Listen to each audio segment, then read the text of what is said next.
All right, all right. Ooh, I don't like how that just went black like that. But what's up, everybody? I should be able to hear me. Let me turn that down. We don't need that up. What is up? What is going on? Welcome to the show. Doing a later stream today. I'm going to be doing a double hitter. I'm doing a show at about 6 o'clock, 6:30 tonight. So got a double hitter going on, and I'm coming on late, and I'm late. Like, yeah, I was talking about the CP. Get out of there, number 16. Talking about the CP time. No. We good. We good. And we ain't starting another game war. Cut it out, domestic trucker. But we are going to be. We got to talk about what happened on the show yesterday. There's some things that have to be discussed there. So we have to get into that. We absolutely have to get into that. And this thing is acting weird. I don't know why it's fading in and out of darkness. But I don't know. We good. We're going to run with it. We're going to run with it as is. But anyway, let's get ready to go. Let's get it.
Peace, folks.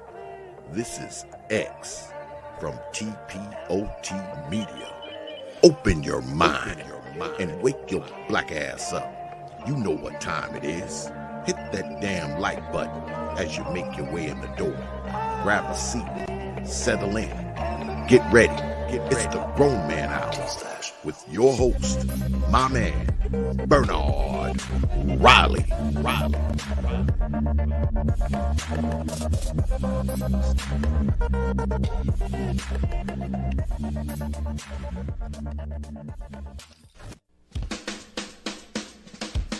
Hey, what's up, everybody? This is Mumia Obsidian Ali. You know who I am. I need no introduction, right? And you're listening to the Grown Man Hour with my man Bernard Riley, heard weekdays right here on YouTube. What do you think about that? How about that? Now let's get back on with the show. Thank you.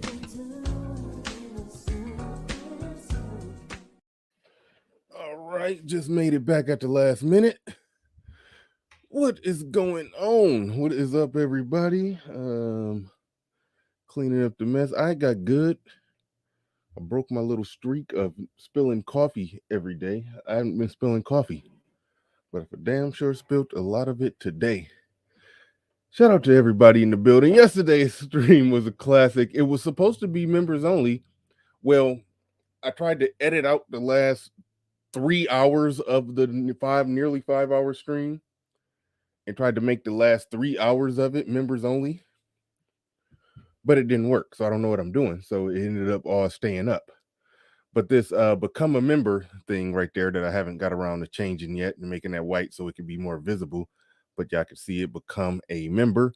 Y'all can, that's going to be it's going to be valuable because a lot of those classic classic streams that y'all be saying, please leave it up, please leave it up. A lot of those will become members only when I figure out how to properly cut out the back end of it and then I don't know if I got it. When I figure it out, it'll start being members only. But I haven't quite figured it out. But shout out to everybody, the early bird squad, those are making it bright and early before we even get things started. The Mac the Trucker says, But nah, Riley, you're sparking up another game war. Actually, no. It's always possible. But no, it's always possible, but no, that's not the intention here. I'm talking about something separate. This isn't game versus no game.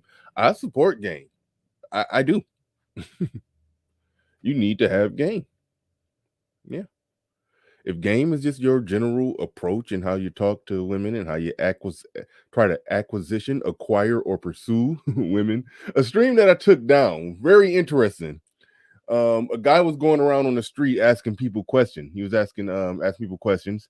He was asking women the question, who has a harder time acquiring sex?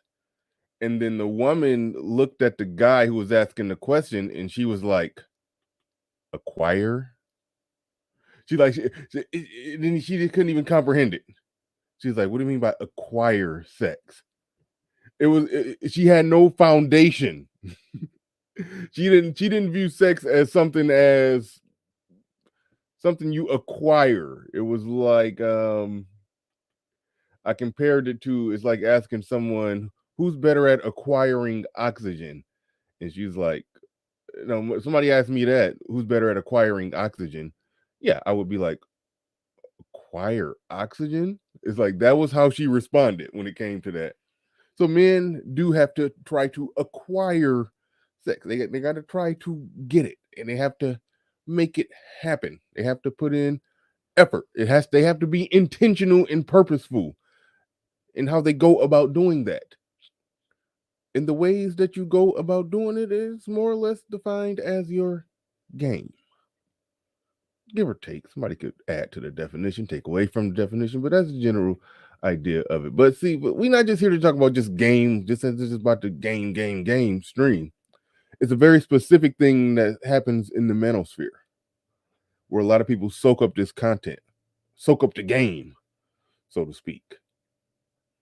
And I've always said that there are certain things in game that's really hard to teach. I said certain things that you can't teach. ARC has responded to me saying that by saying there are some things that you can't teach everybody, and he's probably right. There are some things that you can't teach everybody. We're going to be examining somebody who came on my panel yesterday, and he became a member. So this isn't a shout or disrespect at this gentleman. 83 people in the building. Make sure y'all hit the like button. Real quick, Omega Dreads. Let me shout out to the early birds that made it in bright and early. Omega Dreads in the building. Shout out to you. Number 16 in the building. Shout out to you. Here we go. Here we go. Here we go. Here we go. I lost my. There we go. Number 16, Aaron B. Rocket Man. He says, where has game gotten black women? I don't understand the question because game is not a thing that women really use or women really do. Well, they do it in a different way. I'll put it like that. Game for men is completely different from game from women. So we was talking about game. We're talking about men using game, not women using game. So we're talking about a completely different thing here. RM in the building. Shout out to you again. Hood server this culture, politics, and review. He says, so what happened yesterday? A guy came up. I'm going to play the video of it. A guy came up on my channel and just bombarded the conversation to some degree. It wasn't even we weren't even necessarily on that topic, okay? But he just came up and just started trying to give game advice. Just start saying that no, it's like when you maintain a frame, you never lead with your wallet. You don't want to seem, act like you're trying to buy a woman. You want the woman to feel like she has to, invest into you, and you just maintain your masculine frame. And you just start reeling off talking points, if you understand what I'm saying. And the whole time I'm listening, I'm like, it was a classic, we don't believe you, you need more people type of situation there. It was something wasn't right. I'm going to play the clip and you're going to know exactly what I mean. You're going to know exactly what I mean. There was some weirdness going on. He's actually the guy in the thumbnail, and I think the corner, the little picture, little circle picture. That's the guy who hopped on the panel, became a channel member, and I think he's now buying consultations from Ellen Roger Curry, which I think he needs. I think he does need it. But see, Rocket Man says 76% will never have husbands. Game, we're not talking about women game, but I see where you're coming from with that. Melody in the building. Goshen says my game is tight. The Geek Surgeon says peace to the gods and goddesses. Wake your black asses up and open your mind. All right, enough with the shout outs. Pablo was on the panel. That was funny, man. He says they want to use game, but they don't even want to pay the dating coach for his services. Only parrot their talking points. And in the room, and as we saw in the real world, homeboy was not executing said talking points. That was the thing that was just so puzzling. Not that you're supposed to learn game and then just go out and just be a rock star. Like, no, it don't work like that. It do not necessarily. It don't work like that. But it was just some weirdness going on. But if you didn't see it yesterday, you won't know what I'm talking about. And cue it until I cue it up.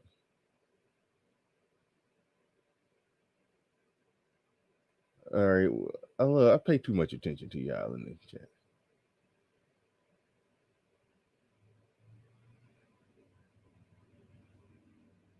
Hold on.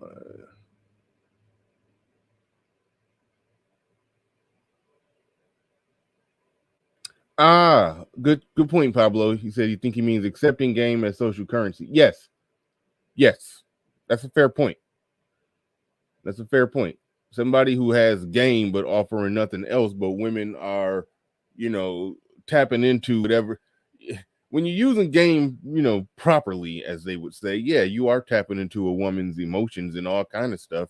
And if she's just going to go by that, she's just not going to use the higher mammalian part of her brain and think about what actually makes sense for her life and the outcomes she wants. But no, this guy tapped into her emotions and she's just gonna go with that, and he's offering nothing but community semen and bubble gum, and yeah, he's gotten him nothing. So now I understand your point. Thank you for clearing him up, Pablo. You making a good point. Then I forgot who that was making that point. He said, dude grabbed the wheel and went the other way yesterday. Damn, it was something going on in the chat that I wanted to address before I cue up the video. There was something in there. Shout out to Cut to the Chase TV says, game is something you can't teach, especially when it comes to women. I do believe that you can teach game when it comes to finances, though. That's a good point. But you see, the way I describe game, do's and don'ts. I think you could teach men good do's and don'ts when it comes to game. And when it comes to finances, it's kind of the same thing.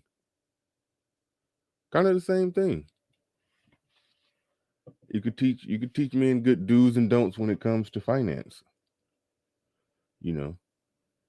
Don't just let your money sit in a meme stock. Yeah, talking to myself right there.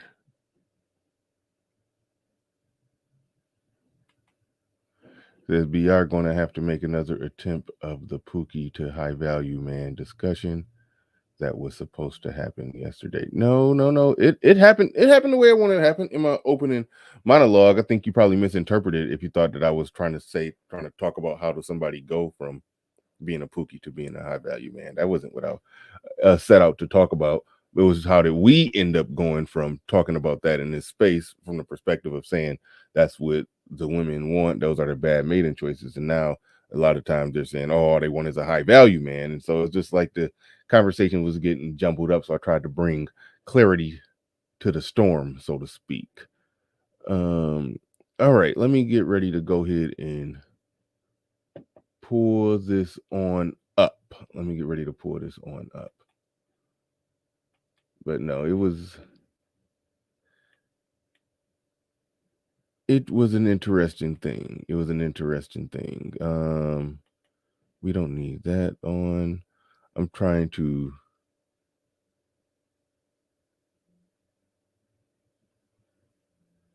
fast forward right to where, and I'm not on the right thing. I'm not on the right thing. Forgive me, but I'm not on the right thing. But I'll have it up for y'all in a second. Because this needs further breakdown. Shout out to Game Changer. I think he did a breakdown of what happened as well. But I'm pulling it up now. Bear with me. All right. Bear with me.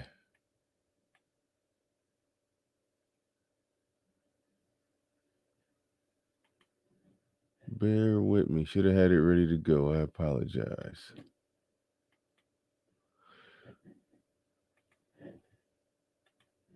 All right. It is very weird being on my show looking at a clip from my show from yesterday. That is just weird.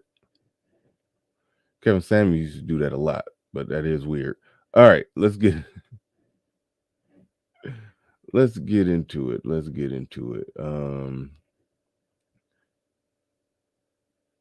Shout out to Silent Lamont says, Bernard Riley, what do I need to do to get a shh from Silent when I drop a super chat? You mean like a shh noise sound effect for when you drop a super chat? You already did it. You just told me that that's what you wanted, and at some point when I get around to it, I will make that happen. But yeah, yesterday a guy hopped on the panel armed, completely armed with every talking point imaginable. We wasn't even talking about game or how to get women, how to attract women, how do you supposed to move when dealing with women. That wasn't even the conversation. He just jumped in ready to say some stuff. I'm about to roll it. Here we go.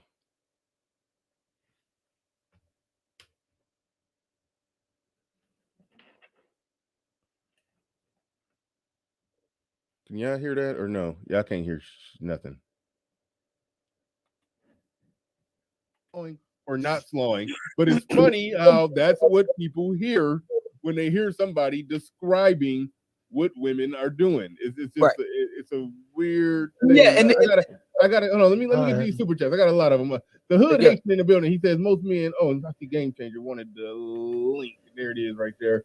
The hood Haitian in the building. He says most men still trying to turn hoes into housewives. The good women are boring. Young men I mentor are finding it hard to leave the lit women alone. You're a mentor. The hood Haitian is mentoring someone. Mm-hmm. That is interesting. The goalpost moves for men they don't want. Men they like. All right, let me speed it. I heard a woman say he has kids by multiple. I just thought he was just. I thank you very, very much for becoming a member. The high value men have got. All right, here we go. Shout out to Katie, always coming through, be supporting everybody. Here we go. Sorry I didn't have it exactly timestamped, but I just stumbled right into the spot where we at, and we getting the show started. I see we got 158 people in here. People still following on in. Make sure you hit the like button. That lets people know that you're in the building. Gets us in the algorithm so we can get this thing popping today. Shout out to Silent Lamont with the $5 super chat. All right, let's go. Let's get it. We about to get into it. And one of the heavy hitters on that super chat. So shout out to him. Shout out to both of you coming through hard and heavy handed with the super chat.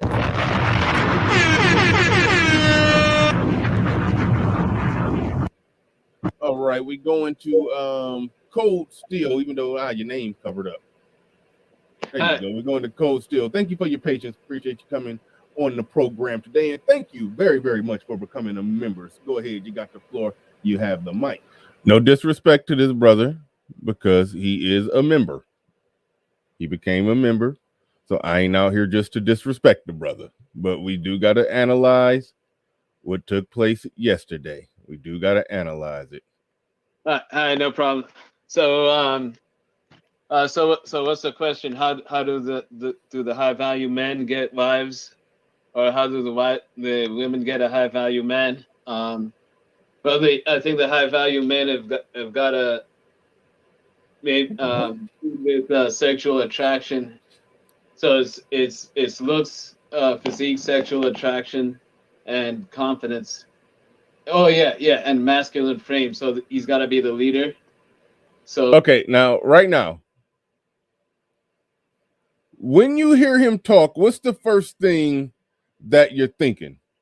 He was going through a list. So the high value man, he has to get sexual attraction and is that looks and confidence and I'm like, dude, you sound like you're reading. Like okay, and that's one thing that has happened in this space, that there are people who have legitimately thought about some things, studied some things, and more importantly, lived out some things and had some experiences, and then they're sharing information. Okay. What ultimately ends up happening is people who have lived nothing, zero experience, become some talking point factory. Now, forgive me, because I am not trying to go. Falcon Black said he living through AMS. I ain't trying to go dig up the Fresh and Fit, because I like their program. I like what they're doing. All that heat that they got under, you know, some of it was absolutely bad. All of it wasn't nearly as bad as what people made it out to be. That's just my opinion on that. I'm not riding for them, but I don't break out pitchforks on them either. However, it started to look, seem, and appear as if they were just talking point factories themselves. Now, like I said, Myron is real good at spitting it out, reeling it out real fast and quick, and sounding confident when he do it. You know, Fresh, not necessarily so much. But at the end of the day, when you look at when you look at the fact that in their behind the scenes exposed, air quotes, exposed dealings with women, they still reciting talking points, which I mean, it's just, it can get goofy. Something you never want to do is be reciting talking points in a live situation. Like, that's how you low key know that you. Oh man, I'll say this: I messed up and did that one time, and he haven't even got to the all the way there yet. I'm about to get back on him real quick. I messed up and did that one time where I felt like a chick kind of wasted my time, and I didn't walk her through the process. I took too much time explaining to her. I took too much time explaining to her. That's not what the hell this is, Chakanulu. Don't come in here on that bullshit. Okay, you got me cussing. This ain't no game reset. That's not what's happening. I'm reviewing what this dude did yesterday, and I'm making some very specific points about the problem with so much game being taught and so few people understanding it. All right. You came here talking about some game dot reset, and 15 people left. I'm start getting rid of Negroes coming in here saying stuff, making the views go down. I'm joking on that.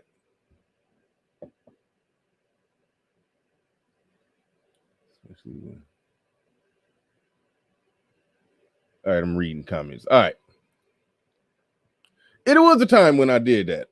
One time, and I realized it was wrong. You don't go explaining talking points to the chick. You just move. You just know the information, and then you move accordingly. But you know somebody has very little game, very little experience when they're explaining the talking points to the person. Sort of like when JB said, that's like if a chick say, "Hey, why you didn't text me back?" Because you don't tell her because I have an abundance mindset. You don't do that. If you didn't text her back, you just didn't text her back. It just, you don't explain the talking points to the woman. But what this space is doing is creating little talking point factories where guys with no experience at all, I think they know everything because somebody said it. That's just where it gets just ignorant as hell. And we gotta call for a ceasefire on that right there. We got to call for a ceasefire on that right there. KD in the building. with the $50 super chat. Definitely appreciate this brother on everything that he's been doing, supporting this space. Shout out to you. Appreciate the $50 super chat. $50. So that makes you rich? It's a start. Damn. Why you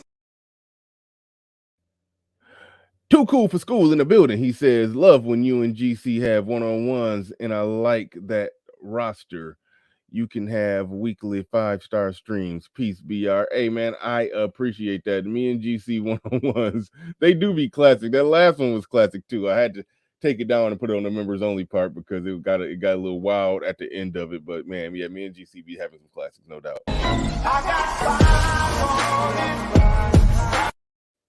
All right, digging back into this. All right, y'all heard what he just said there.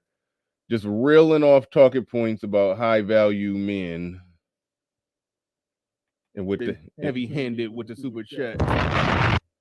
Shout out to KD, always coming through. Be supporting everybody. Thank you very, very much for becoming a member. So go ahead, you got the floor. You have the mic. I know. Fair use. Saying fair use when you're looking at one of your own clips. No problem. So so what's the question? How do the high value men get wives, or how do the women get a high value man? Well, I think the high value men have got a with sexual attraction. So it's looks, physique, sexual attraction, and confidence. Oh yeah, and masculine frame. So he's got to be the leader. So basically, women treat different men differently. So basically, he's got to be like man enough to tell her what to do, and like just we can't date unless you do what I say. Basically. I got a question for you. Yeah. Are you related to Chaos Reign? No, I'm not sure what that is. So probably not. Okay. All right, fine. That's fine. All right, no. All right, I was wrong for that joke, but it was very accurate. But as was he wrong for Chaos Reign. But see, you can see right there how he reeling off talking points just to the moon and back with it. But thank you for your comment. Charles Merchant in the building. He says too many guys erroneously forget that women practice a dual mating strategy. They charge top dollar. They charge top dollar to men they are not attracted to. They charge nothing to men they want. That excite them, basically. That excite. Yeah, and to that, if I may say, from a SYSBM, passport bro perspective, if I'm going to have to pay, I want the best I can get. I want the best deal I can get. Wait a minute. And yeah, I want the slim 42-inch behind and a 24-inch waist. Yeah. Large, round-breasted Hawaiian silky girl. Yes, I want her for my dollar. So I don't all that. Oh, well, you go there and she's a baby mama. You're right. Yes, because she's hotter. Yes. Thank you. So excuse me for a second. So a man is going to take an L if he's in the frame of paying for the woman. It's got to be the frame of the woman working for the man. And not only that, there's also the issue of if the man doesn't try to get sex, doesn't want sex quickly, she sees him as less confident. That's why they have babies with the Pookies and Ray Ray, because all they want is sex. So, all right, now, listen to what's happening here. Pablo, with actual experience, is talking about what he's doing with his time and his money. This guy, who we about to find out real soon, has zero experience, is telling him that won't work because A, B, C, and D. You have to know how to do, you can't use your money because the woman will see you a certain way or view you a certain way or this or that or blah blah blah. Just complete 100% talking point factory, even went all the way to the Pookie and Ray Rays. Even though some of the things that he's saying, you can pull out that there's some general truth there's some general truth in certain situations where, okay, some of the things he's saying, it may be accurate. it may be accurate for some people in some situations. But what you can just obviously tell is that homeboy haven't done any of this stuff. And I think we're about to get to scratching beneath the surface on that. So the high value man who's got to have that mentality. All he wants is sex. Uh-huh. I mean, not only thing he wants, but that's like the number one thing he wants. You know, could you give us a work in your? I'm my fault. Go. I mean, I accidentally muted your game changer right when you started talking. Go ahead. No worries. I was saying, could you give us an example of how this actually worked in your personal life? For me? Yeah. Okay, so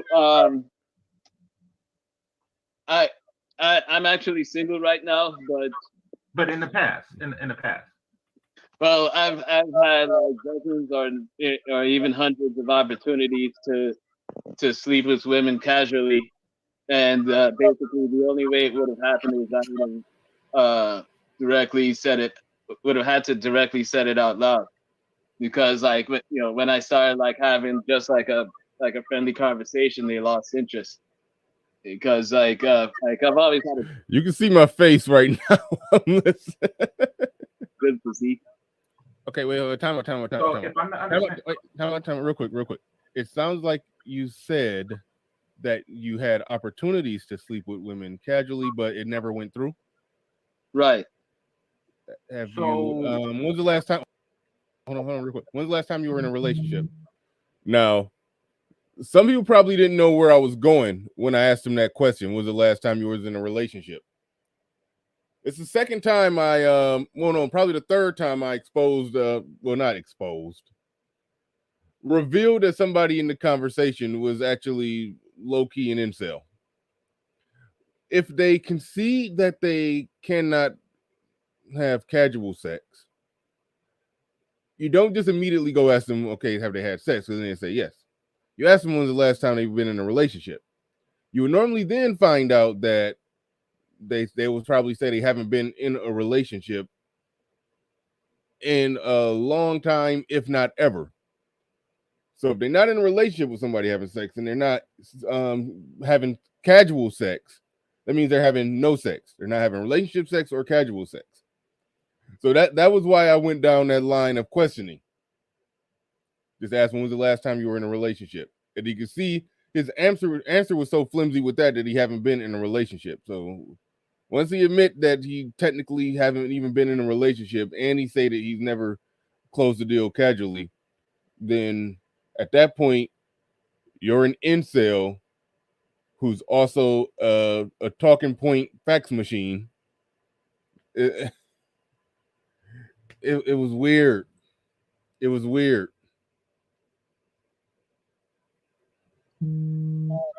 It's been years. I haven't actually been in too many relationships, but Okay. All right. Okay, wait a minute. So if the times that you had opportunities to sleep with women casually, if it fell through and it didn't happen, and you just said you've never really been in a relationship, so you weren't having relationship sex or casual sex, that means you've been having no sex. It means you're technically an incel. Not really. So I was in a relationship where the woman did respect me. And did you have sex with her? And the only reason, but the only reason I didn't. Okay, the first relationship that he decided was one where he didn't have sex. Okay, listen, I want to make it very clear. Nothing is horribly wrong with a guy who just haven't had any sex. I mean, you can say something is wrong, but I'm not anti the guy. I'm not just beating up on the guy because he haven't had any sex. It's not about that. It's the mere fact that he came in here like he rode in on a horse. Like, I'm about to give these dudes the game. Men who have been in long-term relationships, or in my case, I've been married, have children.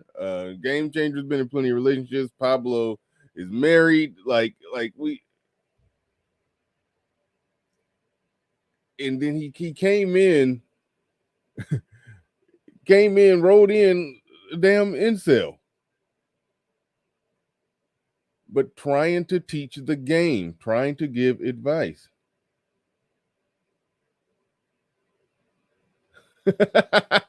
Theo in the building says I super chatted 75 yesterday. So if you're reviewing here is another 75. That man is an incel today and tomorrow. Yeah, but I'm not beating up on him for that. I'm beating up on the notion, the idea that, like, look, you can't. It's too much of that going on. Too much of that going on in this space. I saw Game Changer down there. Actually, GC, I'm emailing you the link, actually, because I know you did a follow-up to this, if I'm not mistaken. Let me email GC the link real quick.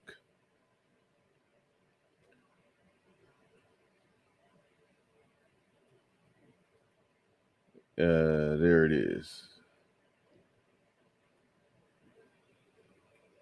Shout out to Theo, always dropping super chat denominations of things I have no clip for, but definitely thank you and appreciate it.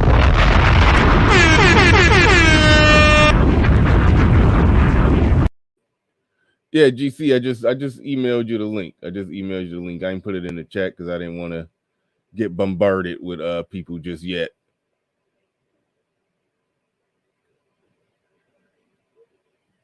But this is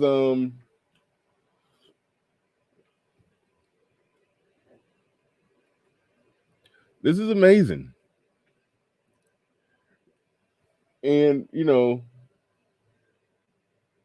the manosphere has to take some responsibility for some of the monsters they create. I've talked about that before. All right, GC said he's going to be in a second. I've talked about that before. It's people that come in these spaces, listen to the content, and then just take stuff and then run a mile with it. Or they think that they're some expert at something because somebody on YouTube said it, but they got little to no lived experience. But I asked the right questions and found out that he was an incel. When he said he hadn't been having relationship sex, and I asked him about what kind of relationships has he been in, and the relationships that he could speak of were relationships with the first one that he named was one that he didn't have sex. So why would he come up trying to teach the game? Was because I didn't try to, basically. Oh, and brother. You do realize you do realize you came up here trying to give advice, but in your actual life you have not done or executed any of that advice. Okay, can I ask a question real quick? Like, what dating coach? What dating coach have you been? I was going there because I mean it sounded like he was reading. Who's your guy? Who's your guy? Alan Roger Curry. Oh God! Oh no! Say it ain't so. Okay, so I died. So, did you give him any money? Did you give him any money? I haven't given him. I haven't actually given him any money. Okay. But hold on. Let me give you an example. Dating coaches, hold this L. Hold it. Wow. What's that? All right. Wow. Okay, so let me give you okay, that was all right. It was some other stuff that was said, but I didn't come here just to get to that point. But and I explained on the show, and ARC came up on the show, and we did clear it up that this guy, he wasn't a paying customer of ARC. He just listened to a lot of ARC stuff. I guess ARC is his personal favorite. He wasn't an actual client of Alan Roger Curry. So we got that cleared up. But I guess ARC is his favorite. But see, that part was funny. But I'm glad ARC came up and cleared his name on that one. But number 16 in the building says, as soon as he said said that male's helmet started to light up. Oh my goodness.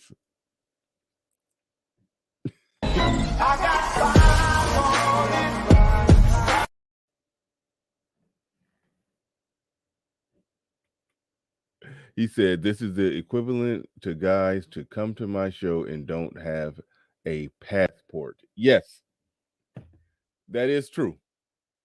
There are some guys who, like you called them out properly before. You said they essentially cheer from the cheap seats, where they don't have a passport. They not. They just essentially engage in the online discussion about it, but they ain't living it. They ain't about that life. They ain't getting it in. It's a thing. It's a thing, but it's a bigger growing thing where one, we got game gurus who teach a game, and a lot of their game is in question from time to time. That's one. Okay. Two, we have not just the gurus, but we have the people who listen to the gurus, and in their own way they become their own sort of type of de facto guru, to the point to where they can think they can correct people who are actually having life experiences. and that all just came home to roost in a very funny, very entertaining way. And GC, you were on the panel, and me and you were on the same page right away, right when we heard the guy. And I know you did a stream. I know you did a stream on it yesterday, and so here we are again today. This one calls for some more analysis with less with just less wildness of a panel, because that really needed to be looked at. The overall effects of guys teaching game, giving good information out there. And this is the point that I wanted to get into. I was working my way to this point. I'll start here, then I'll get your general thoughts. I do want to make sure I make this point. When I say there are some things that dating coaches can't exactly teach, or really difficult to teach. Like, in my perspective, that his personality and who he is, and just the overall nature of, like he could have all the information. I don't think that that's going to translate into him being able to approach women and just speak fluently and confidently and just say it and spit it, and like, no, no, no, no, no, no, no, no. I think he's going to be always that guy who's talking and it sounds like somebody's wiggling the Ethernet cable while he's talking, but he's just armed with every single talking point. Probably could spit it off, reel it off better than I can, but he is who he is, and I don't know if game can exactly help that. That's what I was that's what I really wanted to get into today. When I saw you down there, I was like, I got to bring you up. So, what's your thoughts on that before we dig into your overall thoughts on that? Well, I think game can help him. However, I don't think that. I mean, the consultations could help him a little bit, but it would harm ARC eventually. But Whoa, how would it harm ARC? well, his personality type is that I call a mockingbird. So basically, he is the type of person to take everything that's taught to him and then teach it to others, meaning that whatever ARC tells him privately and does for money, this guy would go out and blurt it for free. Now, let's just say ARC tells him things that are effective. Then all of that information that is effective is going to be regurgitated for free to a multitude of people every chance to get, harming ARC's pocket. Now, if it's not, then he's going to still do the mockingbird thing, blurt it out to everybody, and then say, I got it from ARC. And, you're going to have more people out there saying this crap don't work. Either way, I see this harming ARC in the end. I do. But Go. I'm sorry, I'm laughing at the chat. Well, Gosha says public speaking courses are an option. That's actually true, but Kevin Murray said he need acting classes. That may be accurate as well. And then Jay Speed and called me Renardo. I would tell ARC you call him KFC this morning. But but okay, so going back to your point.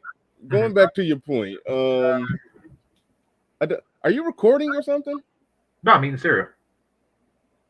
I don't know why it was a feedback. I could kind of hear myself. But no, what I was saying is that, or no, actually more specifically, what you were saying that people like that going back and repeating everything will end up hurting ARC. I spoke about a confidentiality agreement that I'm sure that they more than likely have their clients sign, because I'm assuming that a lot of the dating coaches dating coaching, they're digging into the person's personal life, their personal, roadblocks or whatever they got in their head. I think that I would assume that they're really tapping into that more so than just the surface level information that they put out for free on YouTube.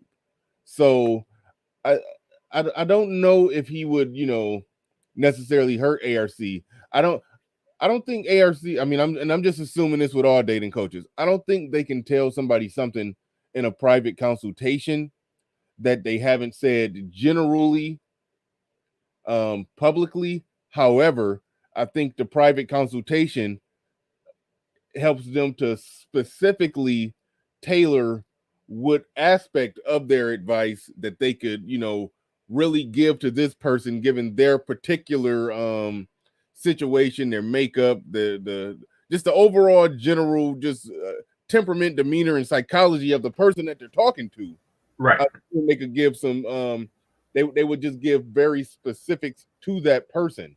So that I will grant that something like that can help, but I don't with certain people that I just don't see it as it's a difficult task. I'm not saying they don't need the help, and I was glad. Let me make this very clear. I was glad when he said he did actually pay ARC to, then they're going to be doing some one-on-one consultations. I want him to get help wherever help is needed. But what he did coming up there as an incel, and also the orbiter of truth on women. Right, an expert incel, yeah. Yeah, man. I just can't go. Oh man. Top Shelf C in the building. He says, thank God for that. Be our notification daily. Salute, my guy. Shout out to you. Appreciate you coming on through hard and heavy handed with the super. $50. So that makes you rich? It's a start. Damn.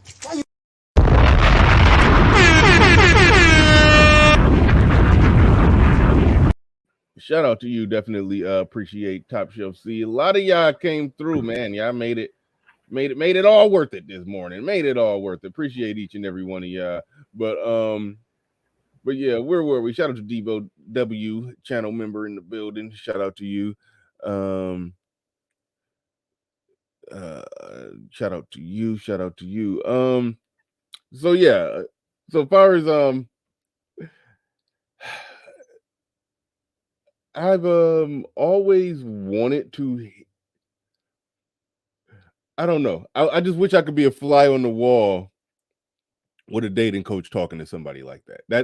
That's all I'll say. I wish I could be a fly on the wall, and I wish I could see the results in real time. I just wish I could see it, because I have zero doubt that dating coaches can help people. I've pointed out that dating coaches have said some things that have helped me, but again, it's always in the form of good do's and don'ts. You should do this, you shouldn't do that. If you do this, then there's a chance that you may get this response, and then and it tends to be generally true. Well, or things that go ahead. I think we all seen it in action, at some point and just didn't recognize it. Either you were that dude or or you weren't, like I wasn't, most certainly. But you have friends, and they'll have an older brother or something like that, and they're you're a freshman, they're a senior, and they be like, hey dude, don't do that, do this, like, look, you're coming off this way, they kind of like bring you through, like the Wood. He was a new kid from North Carolina. They like, look, you can't wear blue like that here, or you either gang bang or play ball. Like they kind of like took him under the wing, and Yeah. to where he was a little awkward, and then he kind of grew out of that by high school, and he started looking for girls and stuff like that. So that's just a natural thing. Now, if you, maybe because you're a foreigner, or maybe because you just an unfortunate seating arrangement in junior high or something like that, you didn't have those particular guys to help you through that awkward phase in your life. You just kind of stay in it for a long time. I never I thought think, about it. I never exactly thought about it like that. yeah. And there's some stuff. Okay, first off, the indigenous TV. I strongly disagree with that statement. I strongly disagree with that statement. He said dating coaches are absolutely obsolete, Bernard, like VCRs and beepers. How are they obsolete? I want you to explain that, and I will read it. I want you to explain how are they obsolete? If what they're doing is teaching men who clearly know nothing about women, they're teaching them about women and how to interact, or stealing a I'm paraphrasing Lucario. Well, he said be more sexually attractive. Yeah, we were talking about men, how men can be more sexually attractive. And when I really drilled down what he meant by that, he meant engage in sexually attractive behavior. That's what he meant. They can teach you guys how not to be sexually unattractive to women. For example, you mentioned the situation where, like, you got a brother or uncle or somebody just, would just tell you some things. I remember me and my brother, we grown as hell. I'm over 30. And I'm like, like 32 years old. He's 33 at the time. I saw a woman that walked by. We was like sitting in the car, and she was like walking by, and I was just, just staring at her. And then he like hit me like, dude, when she look up, she just gonna see you staring. You're gonna look creepy as hell. And I was like, damn, yeah, you got a good point. Stuff like, and I know that seems small, but he used to always he would elbow me on stuff like that from time to time. He's like, no, like, you looked at her, you saw her, you know what she looked like. Now you want to be doing something, and then when she naturally glance over, she gonna see you first, and then you gonna look up, and then it's gonna be like you just looked up and you wasn't sitting there staring at her. You know, stuff like that. Like, some guys just naturally on that, but then there's guys who, a lot like how I was. Mhm. I would just sit there and just stare at the chick, and then wait for it, and then she look up, and then I'm staring, and then right there you already lost 2 points. If Exactly. you already lost 2 points, because when she looked up at you, she was just minding her business. She was walking, she looked up, and then she just, you already made her do like that. Like you made her take a step back and look, and you lost 2 points already just from. And I'm not a weirdo, but that was some weirdo behavior. Well, from So her point of view, it's creepy. You're yeah, not a weirdo. exactly. You're a guy that's looking at a beautiful woman, but Yes. you weren't seeing it from you wasn't seeing it from her point of view, and he was. So he gave you that advice. And I'm taking a lot of advice from people who are just gifted in that area. You know, but these are guys who I know personally, who I see that they're gifted in that area, and then they will just come to me and say, "Hey, game changer, you should do this," And Right. there's always that dude that, and it's amazing. Like, well, for one, their track record is proof. They don't even have to say that they're game dudes, and they don't really force the information on you. You know that they're extraordinarily successful with women, and and sometimes you even ask, like, "Hey, man, I'm digging this chick. What's the word?" So I do think that there are people that they can benefit from. I don't know how effective it is without seeing this person regularly. Like, these were my actual friends. So, you know, And if I had to pay by the hour for every hour I kicked it with him, then I would have been broker in my 20s than I was. So it's yeah, and in my teens, there's always been somebody like that around for me. It was just a series of fortunate events in that regard for me. I mean, obviously that wasn't the case for him, and now he has to pay, and hopefully that works out for him. All right, Indigenous TV. I was looking. I didn't see an exact response. Okay, I think he responded. He says, Bernard, it's not difficult to talk to a woman. I think the guy that we had on here yesterday had difficulty talking to women. So that's why that statement is not valid. Bernard, it's not. What you're saying is it's not difficult for me to talk to women. There was a time in my life when it wasn't difficult for me to dunk a basketball. Right now, it is extremely difficult. So when you say it's not difficult, always been difficult for me. Yeah, but there was a time when it wasn't difficult for me to dunk a basketball.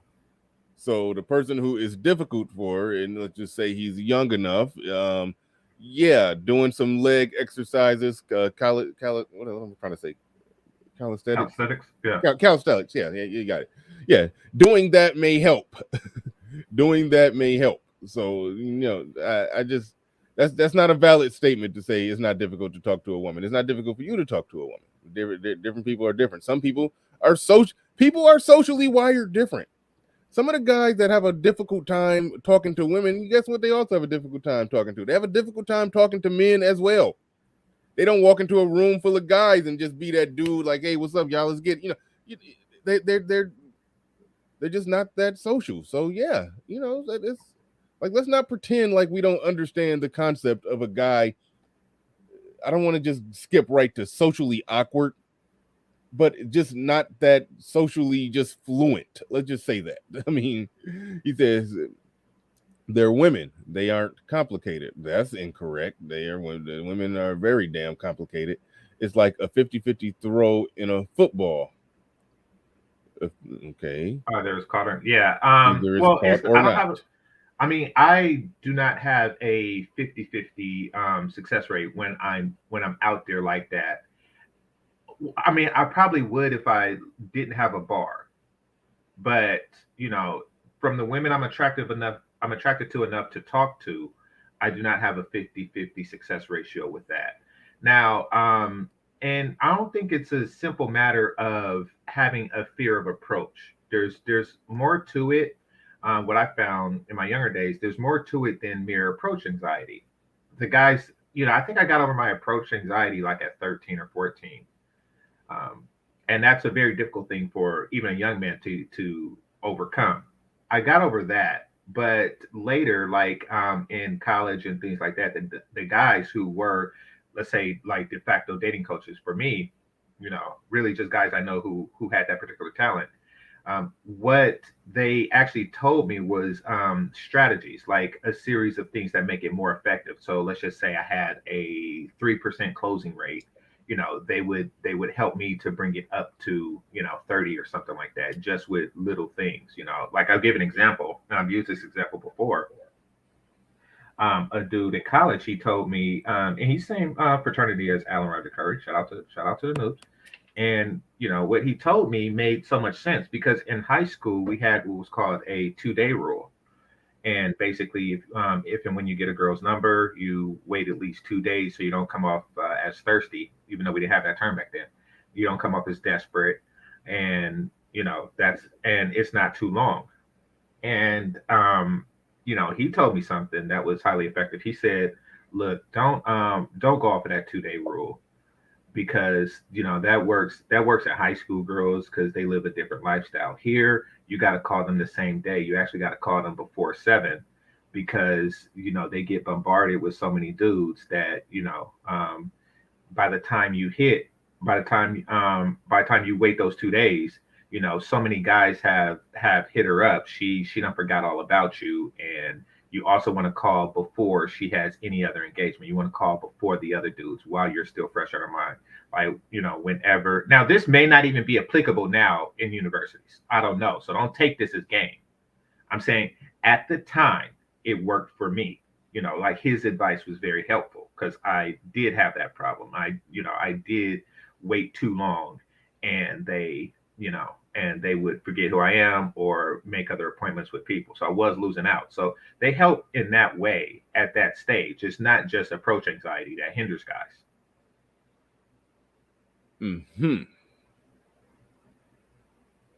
What the fuck? I hate when people just say, come on, man. Y'all are trying to figure out how to effectively garner attention from the worst women available. Game changer. Were you talking about garnering attention from the worst women available? Well, I don't know if they were good or bad or the worst. Really, for my purposes with them, it didn't matter.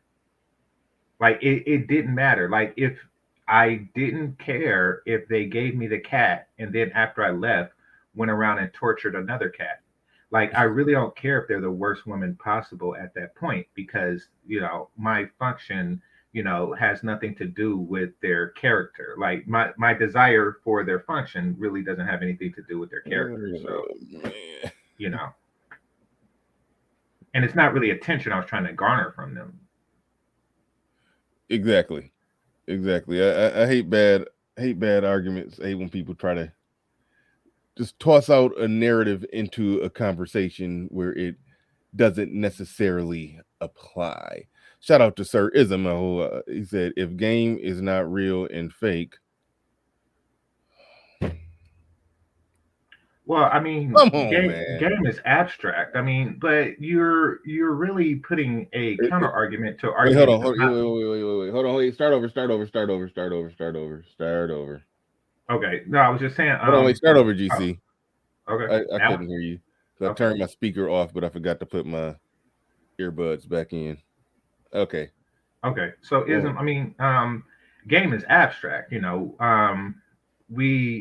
don't doubt its existence. What I do doubt is its efficacy coming from someone like yourself, someone who is, really not proven to be adept in this area. And furthermore, you're not really with the people you're talking to. And to give general advice for very specific situations, I don't really think it can be that effective unless you're doing personal consultations with people.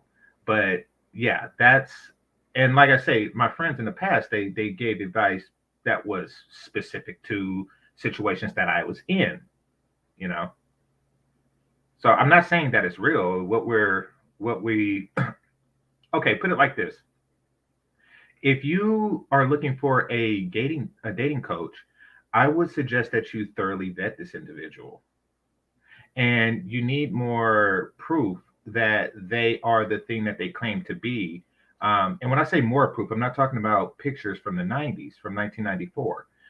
I'm not talking about evidence that is limited to when Tupac was alive.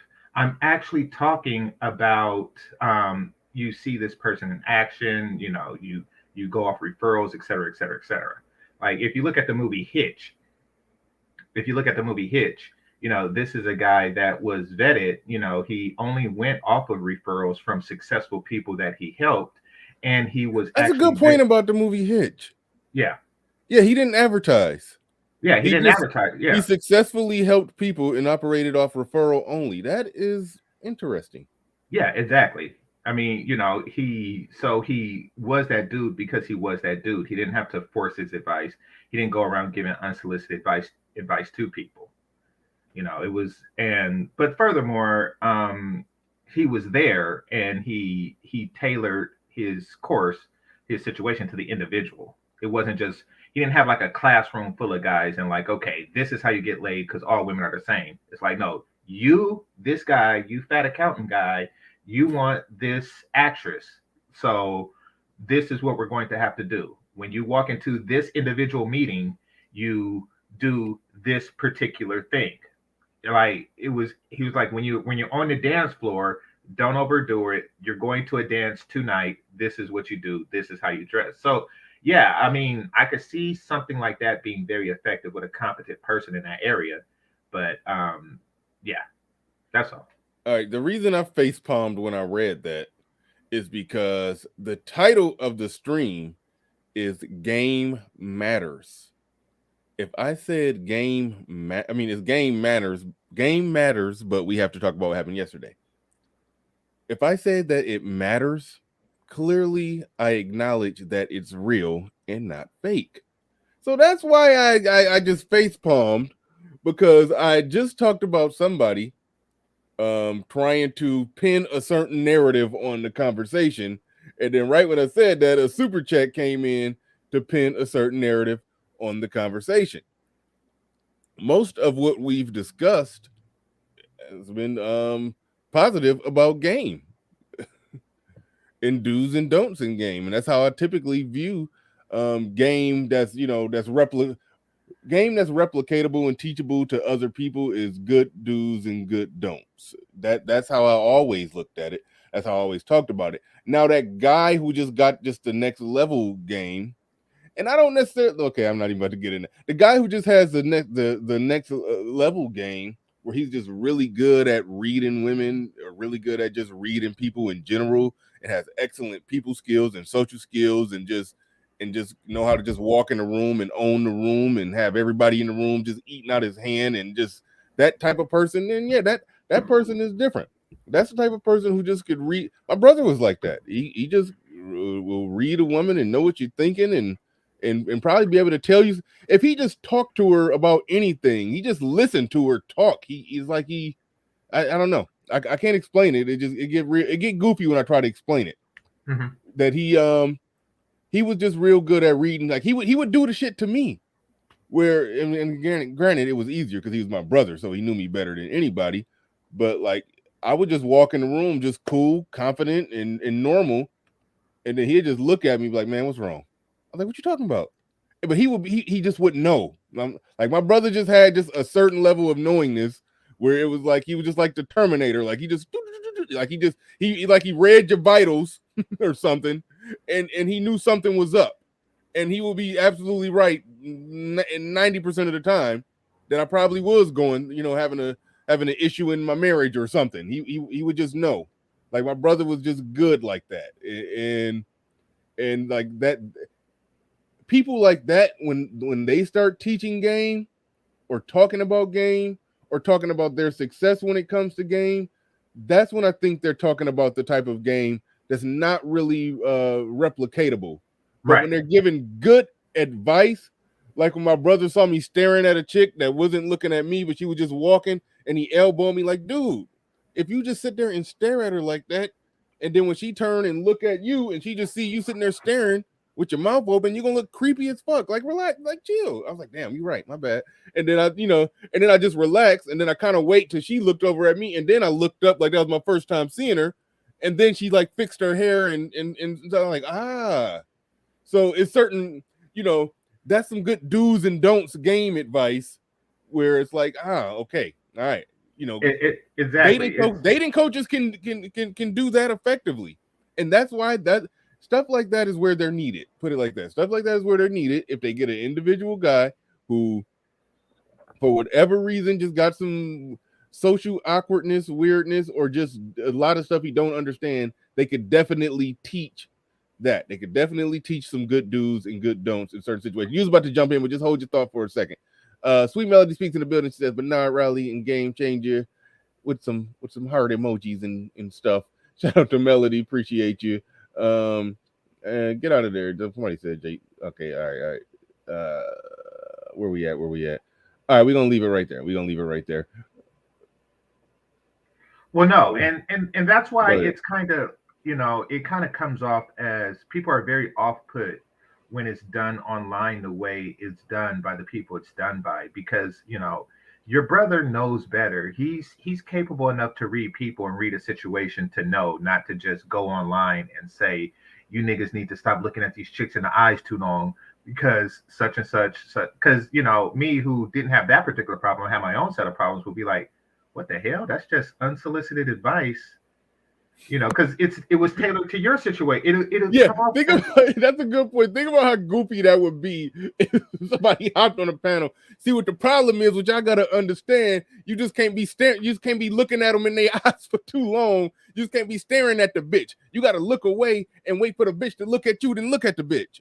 It's Yeah. like if that was never an issue with you, it's like I didn't need that. Exactly. But, and that's why I wouldn't even have knew that I needed that advice until my brother caught me in that moment. And then I realized that damn, I do be just staring him across the room with like a goddamn serial killer. So exactly. anyway. And that's why it's not really meant to be put on people without request or broadcasted that way, because you'll put off like a large swath of people. It's like, what the hell? Or if the advice that dude gave me about calling immediately, that was for me specifically at that university, at that time in my life. And but if you give it to a high schooler who probably should be doing the 2 day rule, you know, then it's kind of weird, and it works against you. And they probably wasn't having that problem when they were doing it that way, et cetera, et cetera, et cetera. It also wouldn't work as much now, probably because you're meeting chicks online or something like that. You talk them up for a week, and then she finally gives you her number, and you call immediately. Probably won't go over as well, So there's subtleties that just can't be done to a large group of people at a time. It's not a classroom thing. It's a coaching thing. All right.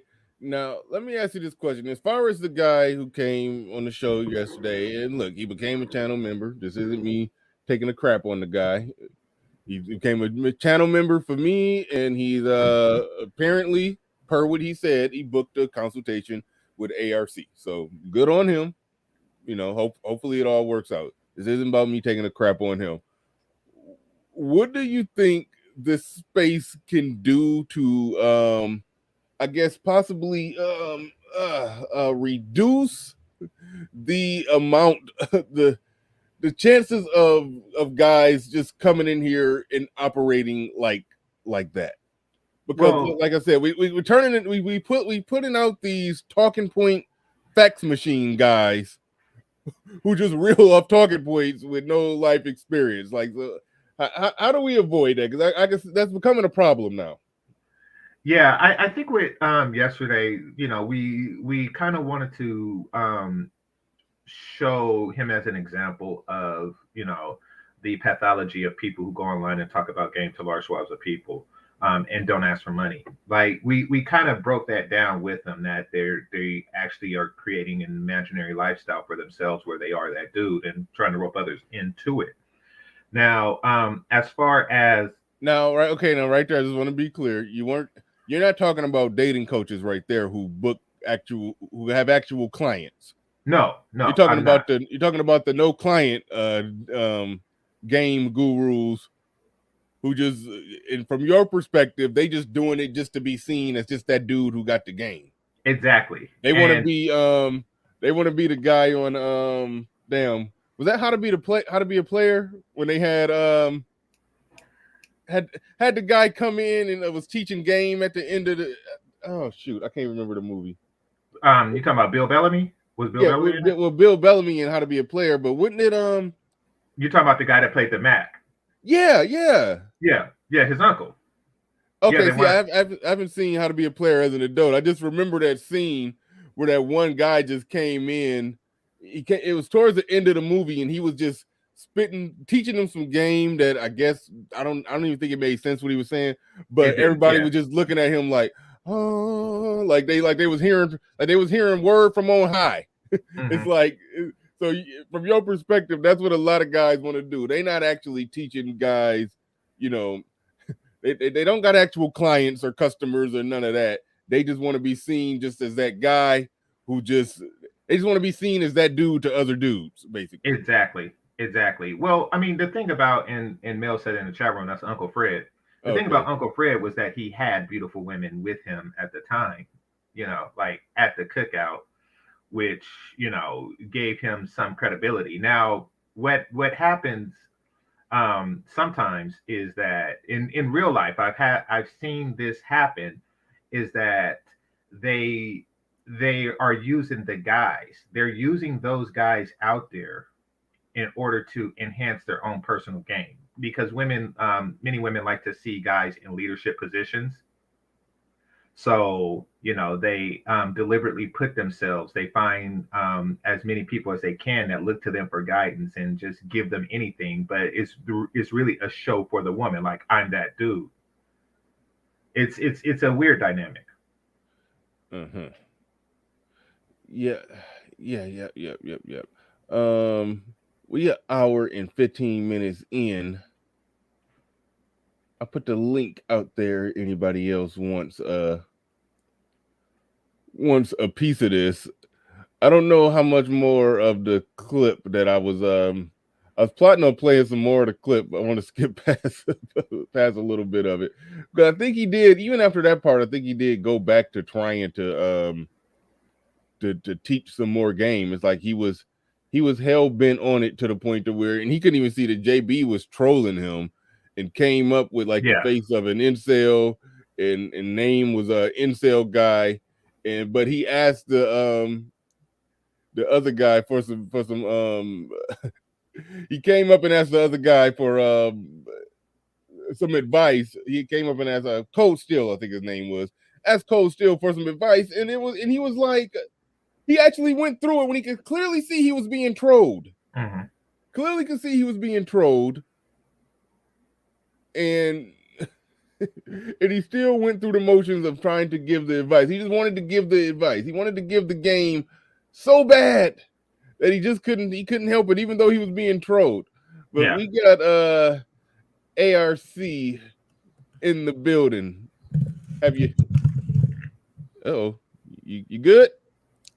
Oh yeah, I'm good. I was just moving my microphone. Oh, okay, to yeah. my mouth. I didn't know what was going on. I thought you fell or something, But, yeah. Yesterday was interesting, but what was interesting is I felt like I got vindicated in regards to at least two things mm-hmm. with What Cold was that? Steel. One was I've had various critics since I've been on YouTube saying stuff like, well, it's all about looks, but how you, ARC, you always putting a lot of emphasis on a man's manner of verbal expression. That ain't really important. But yet when Cold Steel was up here, almost everybody in the chat room was criticizing how he verbally expressed himself. Mm-hmm. If not criticizing, just highlighting. And I've said that for over 20 years. And again, I've had some people almost laugh at my emphasis on the quality and tone of a man's voice and just generally how he verbally expresses himself. That's always been my thing. If there was some situation where some guys in Manosphere were able to interview women that I've been with intimately throughout my adult life, and you were to just ask them like, what really made you gravitate towards ARC? I guarantee you, the vast majority would say his voice. His voice. Starting with my college days, women used to be like, "Oh, Alan, he got that voice. He got that voice." So the first thing he validated for me, gave me vindication, is that voice is important. It might not be the only thing. I'm not necessarily suggesting that's the only thing that's important, but it's more important than some guys tend to believe it is, just by the reaction that Cold Steel got from talking. Second thing related to Cold Steel, when he was talking about some of his experiences with women, he said he had some women that essentially was almost throwing the pussy his way, but he didn't have the confidence to straight up acknowledge that. Instead, he chose to engage in lengthy, trivial, inconsequential bullshit conversation, which is also one of my preeminent teachings, is that a lot of guys just don't have the balls and backbone to say to a woman directly, I want to fuck you. Or they don't even have to use profanity. They could say, I want to have sex with you. I want to be intimate with you. I want to exchange orgasms or whatever it may be. But he admitted that he didn't have the confidence just to do that. So in regards to those two things, yeah, I felt very vindicated by his presence, because he acknowledged two weaknesses Well, he didn't really acknowledge the weakness of his own voice. That was more so other people saying, man, Mhm. I can't even picture this guy talking to a woman. See how he sounds almost like a robot. Yeah. And I hated that he was receiving those type of criticisms, but at the same time, again, it almost made me feel happy because I was like, now you niggas understand that voice is important. I know I've had clients that were reasonably handsome, intelligent, basically had a lot of things going for them. And literally, in some cases, the one thing that was holding them back was they had awkward verbal delivery. Awkward verbal delivery. And it was killing them. One guy I want to highlight real quick. I normally don't highlight the real names of clients I've worked with, but this guy, he made it public that I helped him. If you were to Google it, I think it should come up. I had a client. He's still an off-and-on client. His name is Aaron DeSouza. He lives in. I thought you was about to say Aaron Fountain. I was gonna die. No. I was gonna die laughing. No, Aaron has never come to me. No, this is a guy. He's of Indian descent, but he lives in Vancouver, Canada. And he came to me. It's interesting. Here we have an interesting what do you call it? Date coincidence.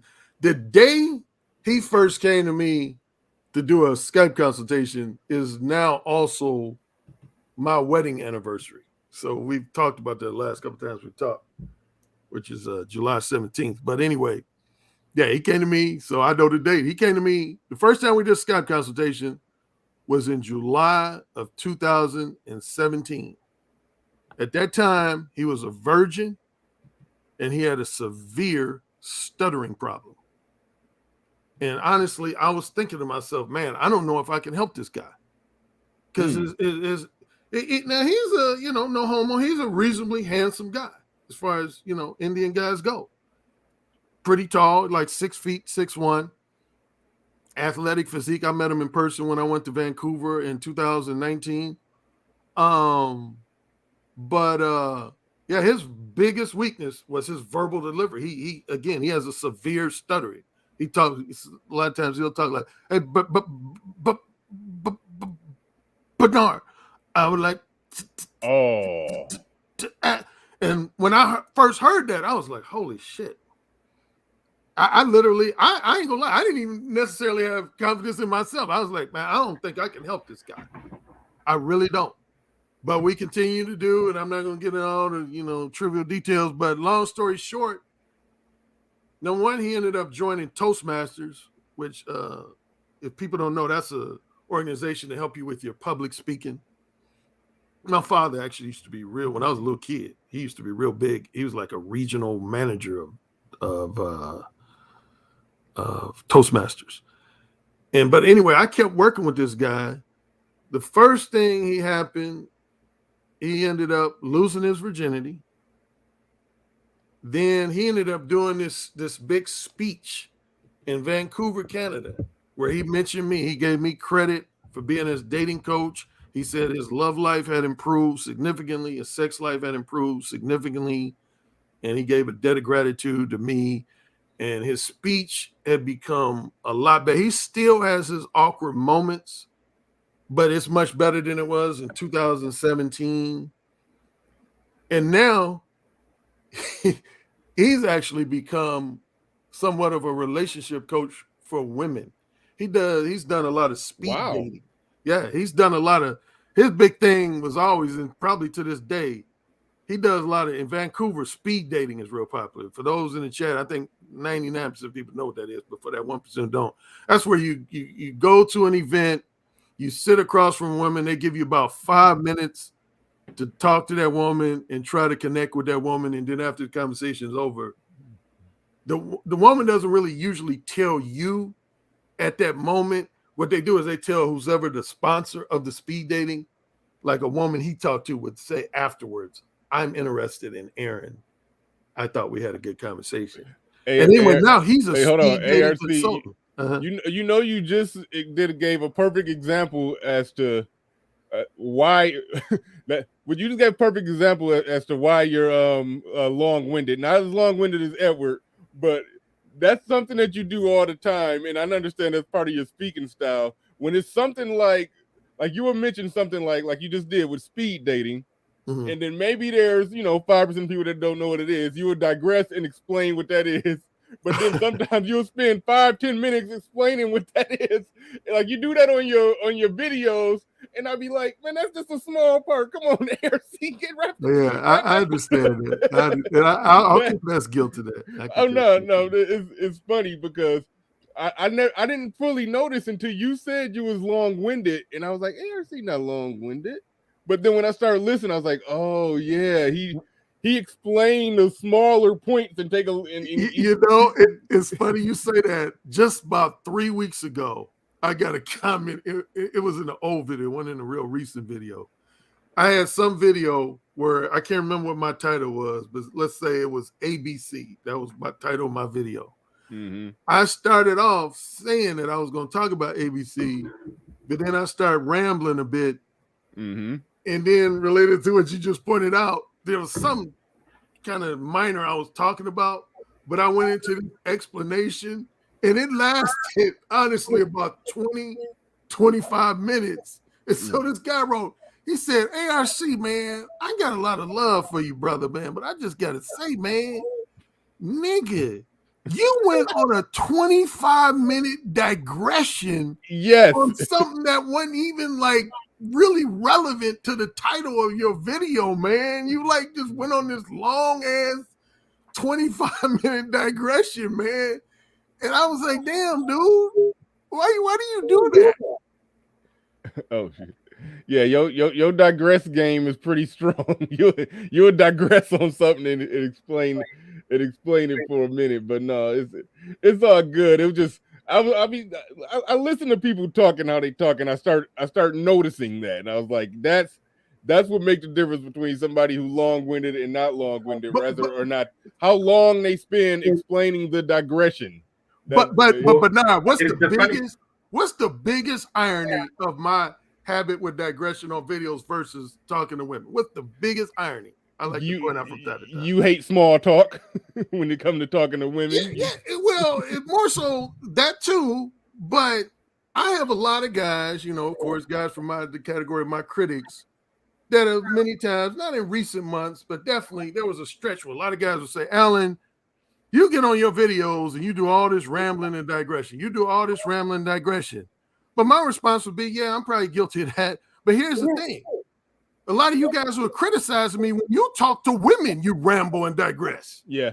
Because anybody who's been in my presence when I talk to women knows I'm the antithesis of a rambler with women. I get straight to the motherfucking point. I never, ever just will ramble about bullshit with women. I basically will start off a conversation, hey, when we fucking? What day? Give me a day. When we fucking? But yet guys want to say, well, Alan, he does all this long-winded talking, but these guys are long. In other words, the way they look at me on my videos is the way I look at a lot of their verbal interactions with women. Like, why are you talking so goddamn long? Mm-hmm.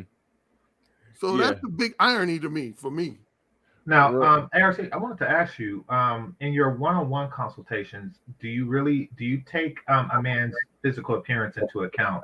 Oh, and sure. if so, and you tailor your, Obsidian, I think that's you, bro. Yeah, both of y'all be having, well, with yours is going away now. Obsidians has started with the little, I don't know, echo in the background, but go ahead. Yeah, no, I put a headset in, so I should be cool now. Oh, okay. Yeah, but so you do take a man's physical appearance into account, and that's why I was saying earlier that it's very important to get the personal interaction, because you can't do that with a large group of people. You can't take everybody's physical appearance into account, especially online. So yeah, I do agree with that method, that the advice should be individualized or tailored to the person. Oh yeah, that's a big thing. I talk about that with my clients all the time. When I do one-on-one consultations, one-on-one face-to-face coaching sessions, all of my coaching and consultations are tailored to that specific person.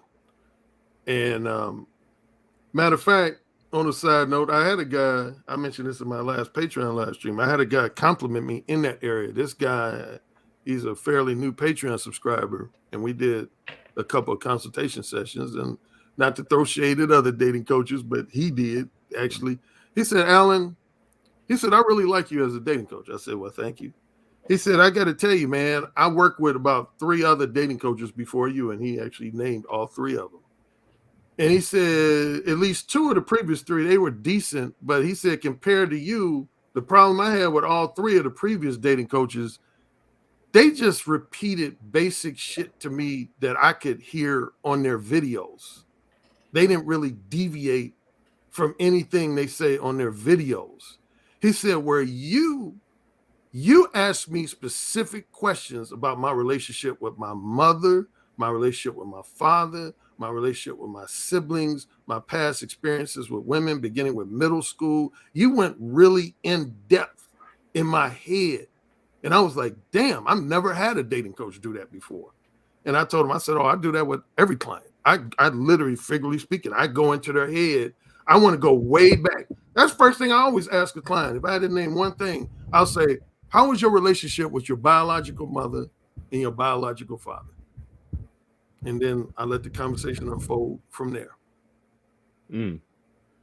All right, Solo TV 84 in the building says, Bernard, Sheba doing really well now, bro. Don't sleep. Thinking about copy. Listen, man, I've lost money on a lot of those meme stocks and meme coin.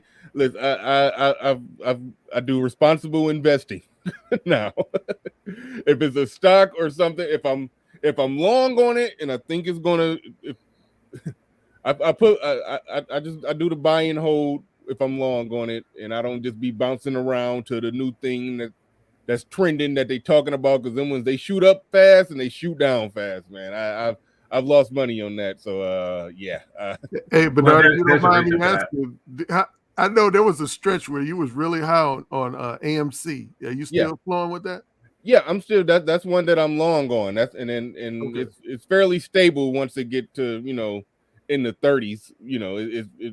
It don't go below 30. So that's one that okay, not to turn it into a stock stream.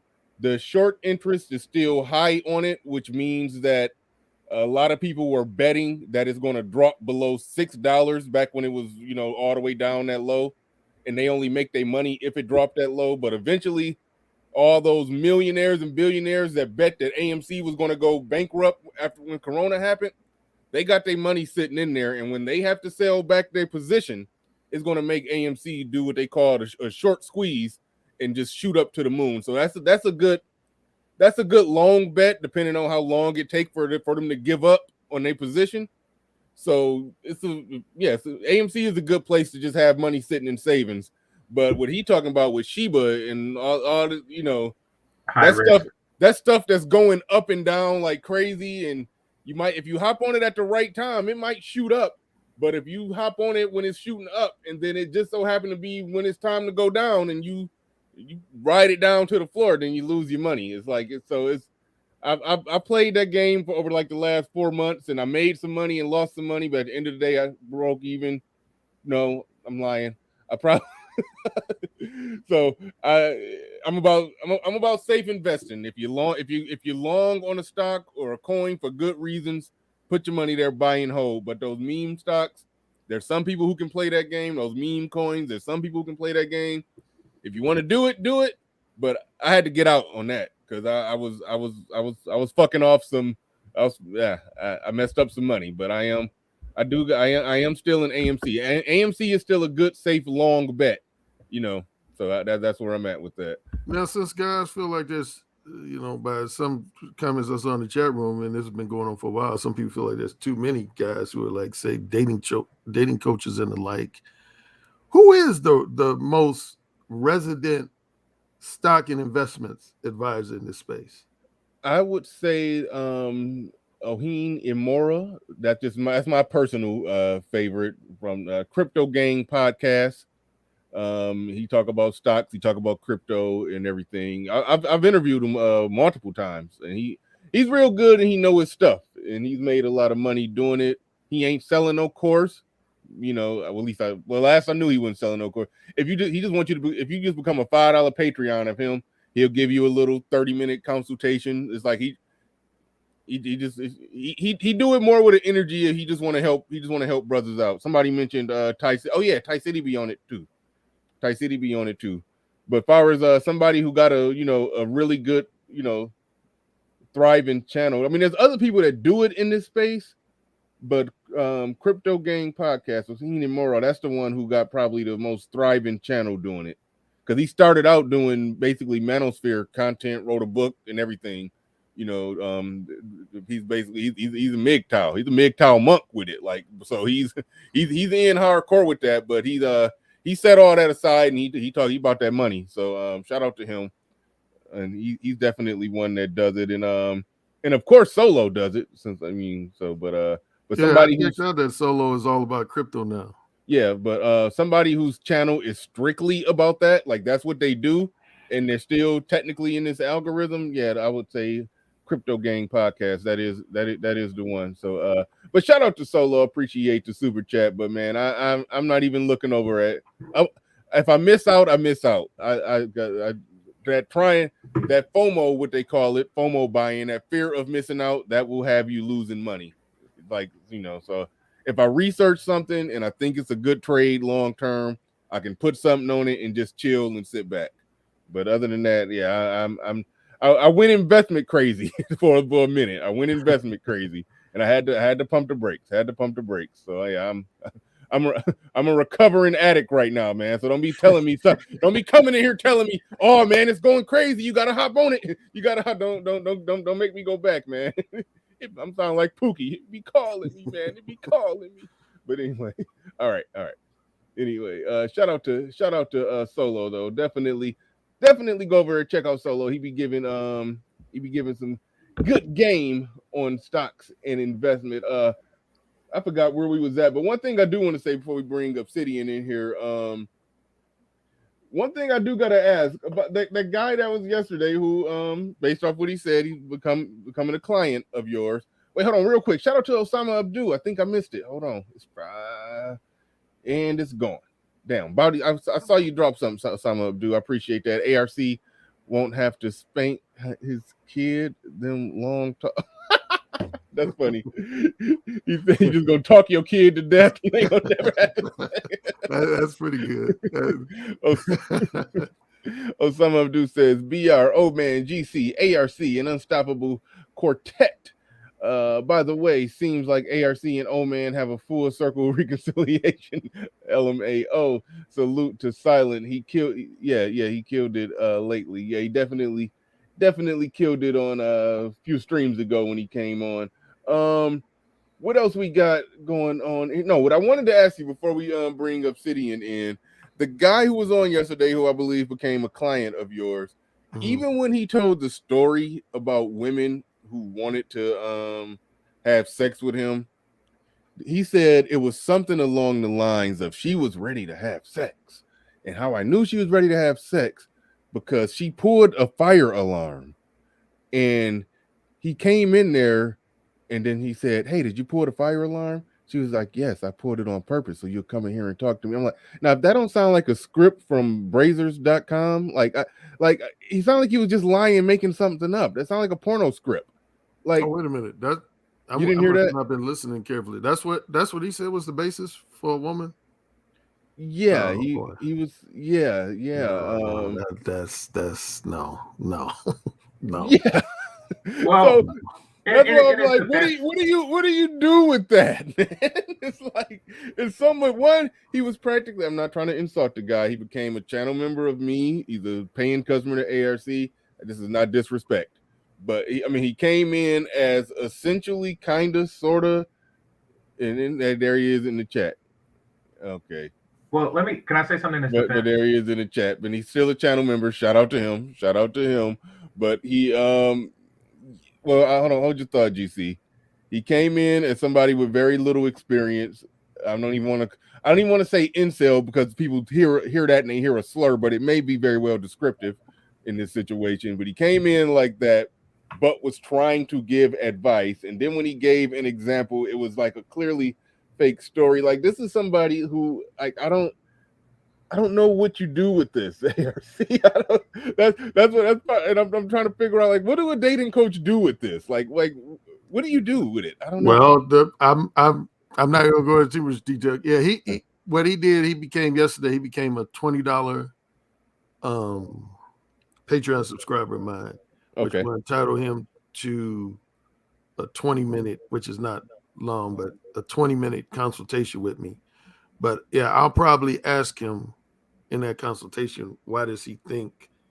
Because see, that's part of what plays into my whole Mo One philosophy, and particularly as it relates to my archetype of women that you are familiar with, and I think Game Changer too, the manipulative time waster. There's a lot of women that will engage in friendly and even flirtatious conversation with you that have no intentions of having sex with you. And a lot of guys, they don't know how to distinguish that. They'll be like, oh yeah, man, the chick was real flirtatious with me. I know I'm gonna hit that tomorrow. No, you're not. Woman manipulative time waster? No, you're not. She just knows how to believably put on a performance that she's interested in you. But a couple of signs of a woman that is genuinely interested, say without her just straight out saying, I want you to fuck me, would be, if a woman came up to you like, "Ooh, Bernard, you've been working out. Ooh, look at all those muscles. Have you been to my new place, by the way, Bernard? Have you?" And you start looking like, "Damn, first she talking about my muscles, now she is asking me how about." See, those would be some subtle signs that a woman's basically like, "Okay, Bernard, I'm ready for you to hit this," without her just directly coming out and saying it. That's the type of shit that women will say to guys. I've had women say that type of stuff to me, like, "Ooh, Alan, you look like you've been working out, and I moved from one house to another house, one apartment to another part. You need to come by," and blah blah blah. And then you're like, okay, yeah. Yeah, go ahead. Oh no, I just want to say, and I agree with you on the manipulative time waster thing. I don't think that he's a liar, and that's because the things that he told the truth when it probably would have been in his best interest to lie yesterday. Like he didn't seem like a person that self-aggrandized. I do think that the woman in question was a manipulative time waster, and she was the liar, and she was just having like her own personal fun. Like she didn't actually pull the fire alarm. He asked her, and she said, "Oh yeah, that's because I want to get with you, sweetie." Like just as her own personal, sense of twisted humor. Like what did she say? What was the specific comment she said to him? I don't know the specifics, but she just said, I pulled. Yeah, she said I pulled it because I wanted to see you. Oh, okay. So a fire alarm was pulled, and he asked one of the women out there, "Did you pull the fire alarm?" And to that she said, "Yeah, I just wanted to see you." Now, I think that she may have been the one that was just engaging in flirtation, even though she wasn't directly interested, and she probably didn't, and she very likely didn't pull the fire alarm, but she just wanted to, Oh, he changed his name, Wally D. Yeah. Okay. But yeah, exactly. You need it. That's that. I agree with you there, Wally D. That's one of the purpose of being Mo One, aka Direct, is to find out just how interested a woman is in you. That's one of my main reasons for being Mo One. I like to quickly distinguish the women who have a genuine interest, because I can tell women who don't really have an interest, basically the manipulative time waster type. I can read those women like a book in 5 minutes or less. All right. We're about to bring Obsidian into the conversation, but really quick, The Naked Truth by Annette's Worldview says, women are just being nice when we smile and give you a compliment. Are we supposed to be nice? I'm confused why that means we want sex. I didn't think anybody said a woman. Nobody said that. All right. Yeah, that comment is kind of weird, because we were talking about a situation where she overtly said that she was interested in him, and that may or may not have been true. I'm not saying that there isn't a reason that she wouldn't be interested in him. I'm saying but this goes beyond being nice. She was flirting. That comment doesn't really apply here. And Annette, if you're referring to my examples I gave, that's why I specifically included to inviting a guy over your place. It's one thing if you went up to a guy, a platonic friend of yours, and say, "Hey, you look like you lost 50 pounds. Congratulations," versus saying, Ooh, you look hot. Matter of fact, you need to come by my place on Friday night, and maybe we can have drinks. See, that's a different conversation. So there you go. Yeah. Yeah, I think we've been pretty intentional and specific with everything that we've said, and I don't think it's any way that it could be misconstrued as we were saying anything else. So that's why I'm like, I don't even understand the comment. But thank you for the super chat. I do appreciate that. That is, I was about to play the 5 on it, but that's those are some pounds. But either way, I don't know, that $7.50. Shout out to you. Appreciate it either way. Appreciate you. Oh, real quick before I pass it to old man. Oh, RM, you already on it. Be dropping the link to Obsidian's book, ARC books, and Game Changers channel in the chat. I think y'all already on it, so good job on that. All right, cool. All right, go ahead, old man. You got the floor. You got the mic. Hey, what's going on, y'all? I like to address Annette. Was her name? Really quickly before I get. Yeah. There is scientific evidence that backs up what she's saying. I'm citing here Professor David Buss. Men have evolved to seize on cues from women for mating opportunities. The logic goes like this: because women are the choosier of the sexes than men are, particularly for short-term mating, that a man that passes up on a potential opportunity for mating may not get another chance at it. So this results in what Buss refers to as a kind of over-perception bias. He talks about this in both The Evolution of Desire as well as his most latest book, When Men Behave Badly. Okay. Women often will smile when they're nervous, or they could be turned off by a guy. They just want to get rid of him. A lot of guys need to be able to distinguish between those instances and an instance where a woman is truly interested. In the pickup world, it's known as an IOI, an indicator of interest. So yes, there are men who have an over-perception bias of women's interest in a mating opportunity. That is true. That being said, what Alan Roger Curry said is also true. Again, I'm citing Buss to support Alan Roger Curry's point. There are women who will use deception to mislead a man into thinking that she's down for a mating opportunity, particularly a casual sexual one. They will do that in the service, usually, not always, but usually in the service of extracting resources. Usually. This is where we have the whole dinner whore thing and so on. I've written about this in my book, all of that. Okay. Over 30% of American women have admitted to being dinner whores. Okay. Academic studies. Over 30% have actually admitted it. All right. That's a lot. So yeah. Yes, it's true. Men have an over-perception bias. They need to work on that.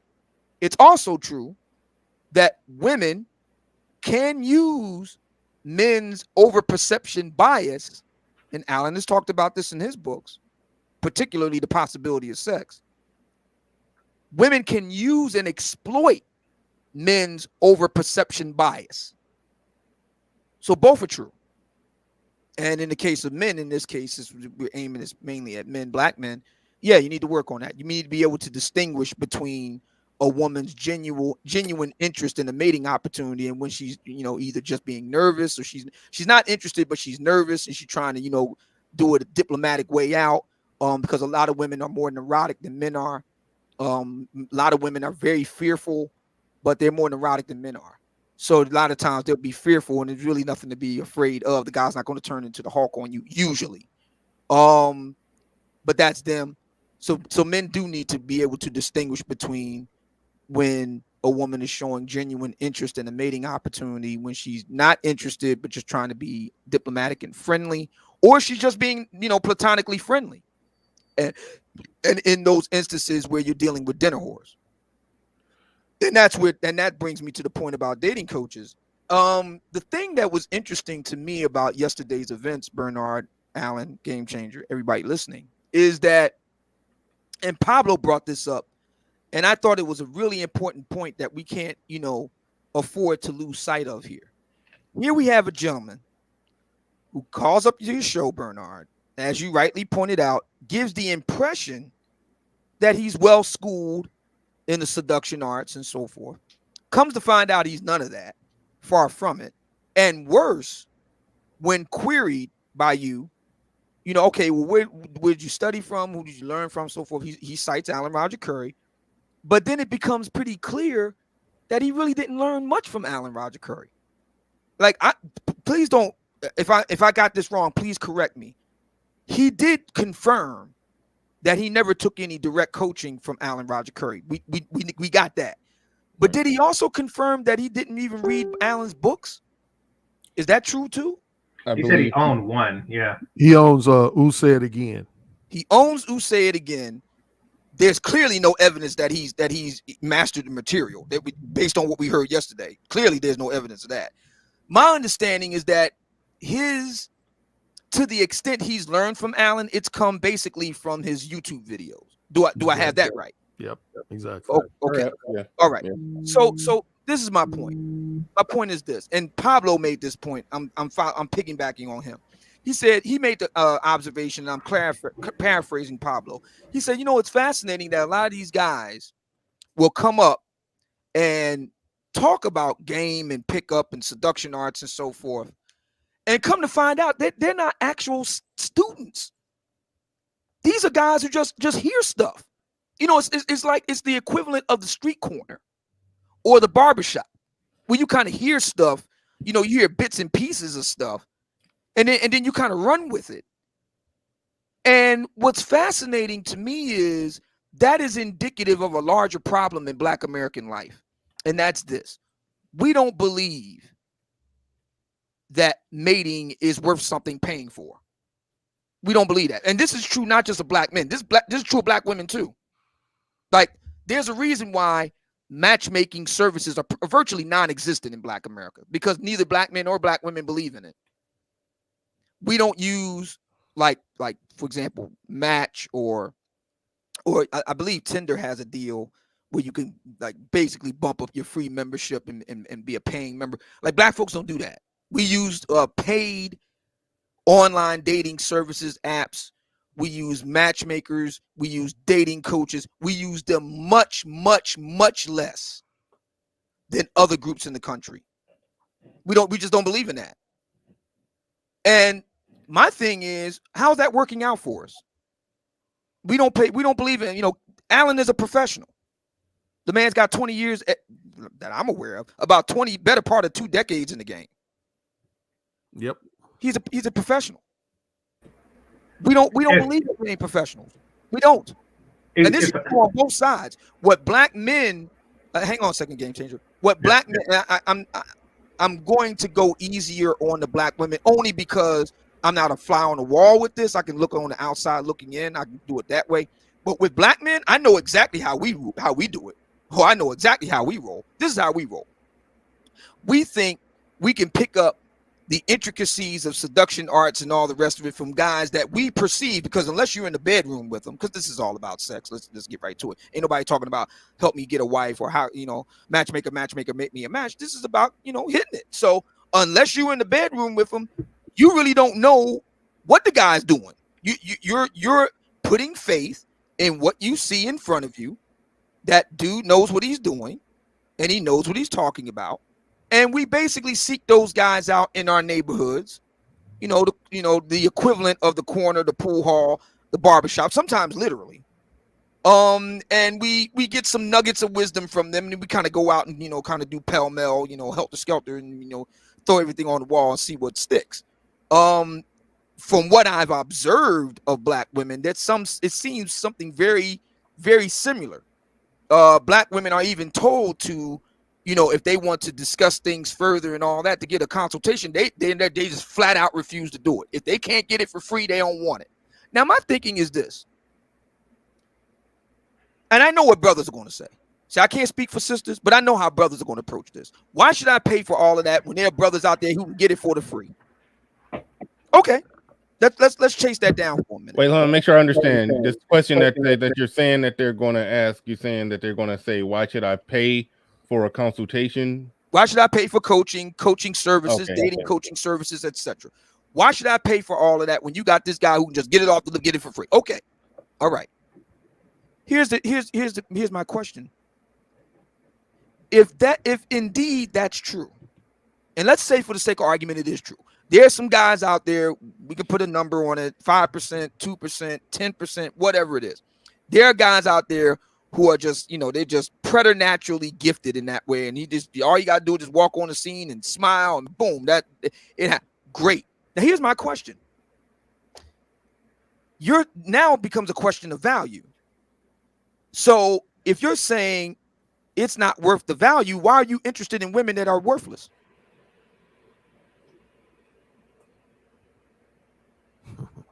So, why? Yeah, no, I don't know if that was a rhetorical question, but I don't really have an answer to that. I want to touch on something else that you said, and this is my theory on why mating venues and dating venues aren't really popular with Black people, if I may, because I kind of seen this back in my club days. Every venue that we have for dating, mating, relating, et cetera, they start off really good with decent both men and women looking for each other, essentially. And then what happens is a lot of deplorables start coming in. Like, say, for example, you have a club, you have a club, you open up a nightclub, and it starts off, and it has all the hottest girls, et cetera, and then next thing you know, like slowly a few fatties come in, and then a few pregnant chicks, and then next thing you know, you go one weekend and it's just like a buffalo rally. And then that's what happens on the women's side. And then on the men's side, you get deplorable men by whatever metrics of deplorability women have for them. Usually cheap. Yeah. Okay. So cheap. You get a bunch of cheap guys. The guys that drink water and ask the girl to buy him a drink and stuff like that. They do the let out, wait for the let out, and that sort of thing. So what winds up happening is regular people just get put off by that, and they just don't want to do it. And that's the same with online. Something like Tinder will start off good, and then next thing you know, the fat women get a hold of it, and next thing you know, it's just saturated with that, and you're just tired of swiping left, so you just give up. We have a high concentration of unappealing people, and this is by how standard people present them, with an 82% overweight rate, and high poverty and high incarceration amongst Black men, things like that. It's going to off-put the other side. I mean, how many times? Well, right quick. Brothers in jail are online looking for sex. They are in eHarmony. They are in Tinder and stuff like that. And it's enough to just turn women off to see a guy in jail asking for a date. They just say, something, I would rather not even go to that site. So that's why I noticed that. Well, the gentleman in question for today's discussion, I could be wrong. I could be dead wrong. He didn't strike me as a felon or or someone who just couldn't afford to hire Alan or any other dating coach. He didn't strike me as that. In other words, he didn't strike me as poor. He looked to me like a solidly middle class Black guy. Mm-hmm. I could be dead wrong about that, but if I'm right, we would then have to explain why, and him in particular, why he didn't do what he was supposed to do if he was claiming to be a devotee of Alan Roger Curry's. Well, it's a separate thing, but it's fair to point out that he did. He did. He is. He's now a Patreon subscriber of Alan Roger Curry. But that's not a coaching client. No, he gets a free consultation with it. Right. That's a monthly free a monthly consultation for being a Patreon. Yeah, as long as they stay a Patreon. The two that get 3 levels get $10 tier gets an email consultation every month that they remain a Patreon subscriber.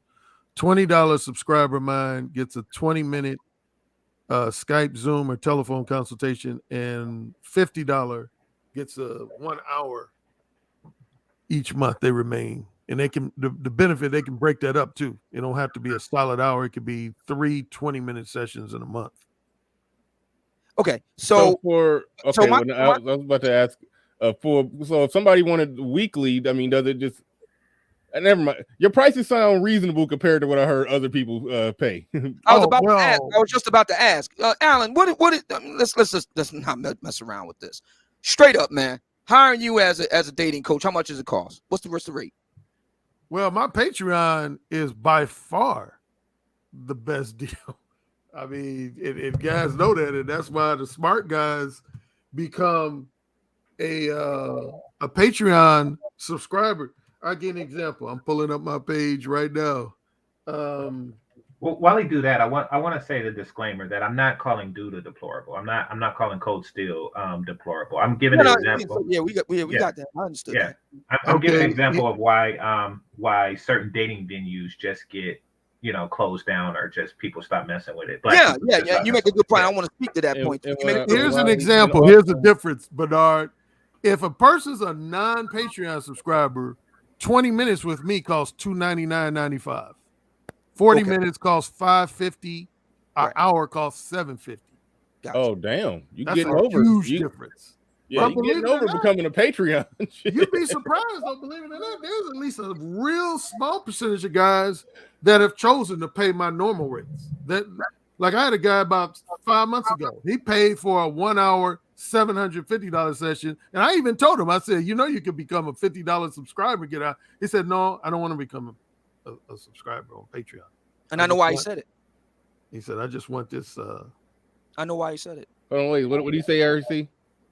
No, he just said, I want this normal 1 hour consultation. He said, I don't want to become a Patreon subscriber of yours. Yeah. And I've had a few guys like that. Yeah. So let me ask you a question while we're on this point, Alan. You don't have to give a specific number, it's just a percentage. So what percentage of your overall client base is that guy?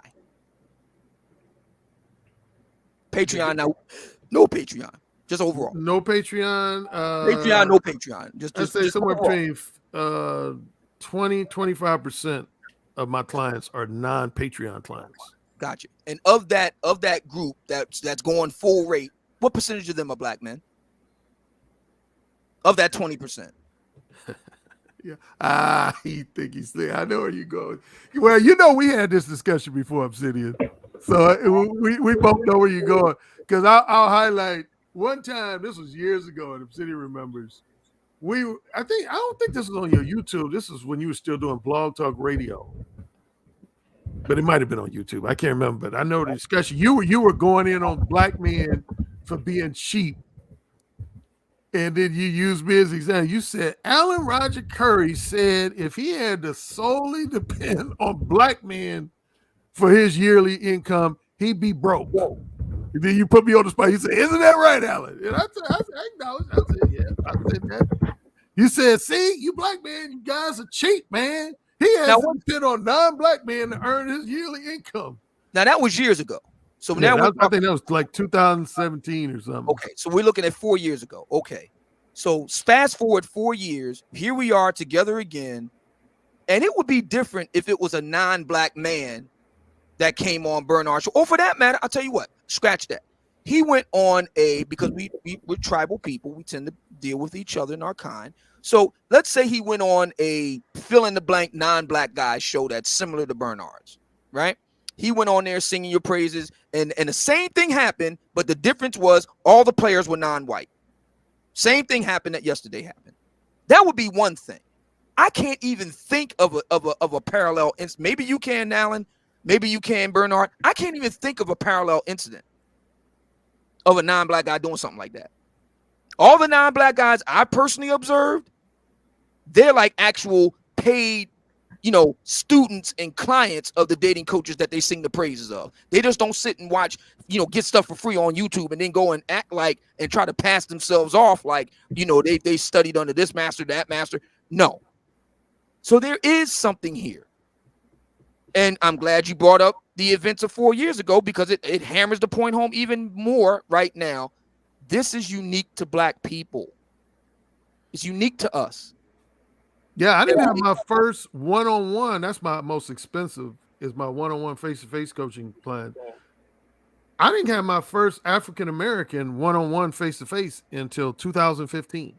And at that time, I've been doing one-on-one face-to-face coaching sessions for about 8 or 9 years at that point. So yeah, my very first Black one-on-one. Since then, I've now had 4. I've had 4, but between 2015 and 2019, I've had 4 African-American one-on-one face-to-face coaching sessions. I got it. Wait, time out. What do you mean by one-on-one face-to-face? You mean in person? Yeah, I do. My most expensive coaching, I was just reading off the amount sheet. Go to my page and find out how much I charge. I charge a lot for. Yeah, I do 3 different one-on-one sessions. I do a 4-hour session where I meet with a client face-to-face. I do an 8-hour session, which can be done in either 1 day or over 2 days. And then I do a 3-day, 14-hour session. Yeah, like an intensive. Roughly, how many of those do you get per year where you and this client are face to face? Well, it's funny you asked that now. Yeah, it's a bad time to ask. I didn't do any last year, which, matter of fact, 2020, sadly for me, will be the first year my income has regressed. Because starting with 2006, my income went up every single year with the exception of 2014. That was one other year I had a minor regression. But every other year, my income went up. But my second regression in yearly income was 2020, and it was because I didn't do any, because of the pandemic. I didn't do any one-on-one face-to-face coaching session. That's my most expensive coaching. That before 2020, that was a sizable chunk of my yearly income. I mean, a lot of times I can make as much as $5,000, in 1 week. Like, I had one guy I work with in LA. I did a 4-day session with him, and he paid me like $3,500, $4,000 at the time. So, with those, I make a lot of money in one swap. But I haven't done any in the pandemic. A guy just asked me yesterday, when was I going to resume? I said I would keep him posted. But yeah, since the pandemic, I've been reluctant to do one-on-one face-to-face coaching. But yeah, that's my most intensive, because it gives me a chance to watch the guy. Right. I really study the guy. It's different than, say, a Zoom consultation. Yeah, no, it has to be. It goes back to what I was explaining earlier, how my brother would elbow me when he'd just see me doing some goofy stuff out there, and I didn't even realize that I'm just sitting there staring at a woman across the room looking creepy. You notice stuff like that you could probably help them on, because everybody got their little things that they do. Exactly. Every guy. Have you ever read The Game, Bernard? No. You need to read The Game by Neil Strauss, because it's a memoir, but he's talking about how he learned from Mystery to be a pickup artist. And that's exactly what they would do. They would take out guys into the field, and you would be doing your thing with the ladies in real time. And if you mess up, he would go right over and correct you right there and there. Mm-hmm. See, that's something else that really bothers me about Black men. We don't believe in studying things. We're deeply averse to that. We don't believe in reading. We don't believe in studying. We think that, transmission of knowledge from one guy to another in a street idiom is sufficient. That deeply bothers me, because I've studied game in a systematic, scientific way. I've actually studied in layers and stuff. And yes, I paid for it. Yeah, it's I don't want to go on a lengthy soapbox, because I definitely could, but see, this is one of, and I know, Bernard, you and others have teased me about my, as you call my alter ego, Panel ARC. On my own channel, I call it Rambo, Ramble, and I got similar meme to Sylvester Stallone's Rambo. But one of the reasons I get really upset related to what Obsidian just said is I can handle a disagreement in relation to my books if somebody comes to me and says, "Hey, Alan, I was reading your book, Who Said Again, and in chapter 3 on page 76, you said blah, blah, blah, blah, blah, blah, blah. And I just happened on my own experiences to have some philosophical disagreements that I would like to present today." I don't have a problem with that. And I said that on a recent video. I said, I don't have a problem with intelligent, mature, objective-minded disagreements. But here's what really gets under my skin is when you got guys that not only will write some kind of critical comment, maybe in my comment section, but they'll do a whole podcast or a live stream trying to dissect me and tear me apart. And then when you ask them, how many, either I'll ask them or I see other people ask them, they'll say, how many of Alan Roger Curry's books do you own? They'll say none. Then why the fuck are you talking? Why the fuck are you even? See, I'm going to go off again. I got to calm myself down. I caught myself about to go into panel MC. But honestly, man, I'm like, why in the hell are you even talking about me if you don't own not one book? Not one book. Don't offer no critique about me and my philosophies if you don't own one book. I agree with that. Obsidian, I'll give him that credit, even though, we've had our share of heated back and forth. Obsidian, man, he owns he owns at least, I know for a fact, 2 of them. I want to say I own all but the of the major books that you put out, not the iterations and remixes, but the actual first original editions. I own Mode 1, The Possibility of Sex, and The Beta Male Revolution. Okay. Yeah, if guys own my books and they find something in the book that they want to specifically disagree with, again, I don't have a problem with that, man. But I would say since I've been on YouTube, well over 50% of my harshest critics are guys that don't own even one, not even one of my books, but yet they'll be trying to criticize it all day, and I'm like, dude, shut up, just shut up. But this is something that I'm sorry. Go ahead. Oh no. Real quick, because I shout out to everybody who has been supporting the stream. We got last I could see 350 I'm stuttering. 350 people in here. Definitely hit the like. I can't even see it. I'm looking at. Well, I got 360 on my little computer right there. So I appreciate everybody in the building. I don't know where we at on the likes. 218 on the likes. Let's go ahead and get those up. But I did miss a super chat that came through. I know I missed it. That was the Naked Truth by Annette said something again. Thank you, Obsidian. I hope I spelled it out well or something like that. Yeah, okay, I can see. That's really, really small. She said, I teach women, so I like to understand men more. Okay, thank you for the super chat. Definitely appreciate that. And right as I'm digging up super chats through the analytics, Merciless Reese L. Black came through, says, only dropping these greens because Ramble ARC almost showed up.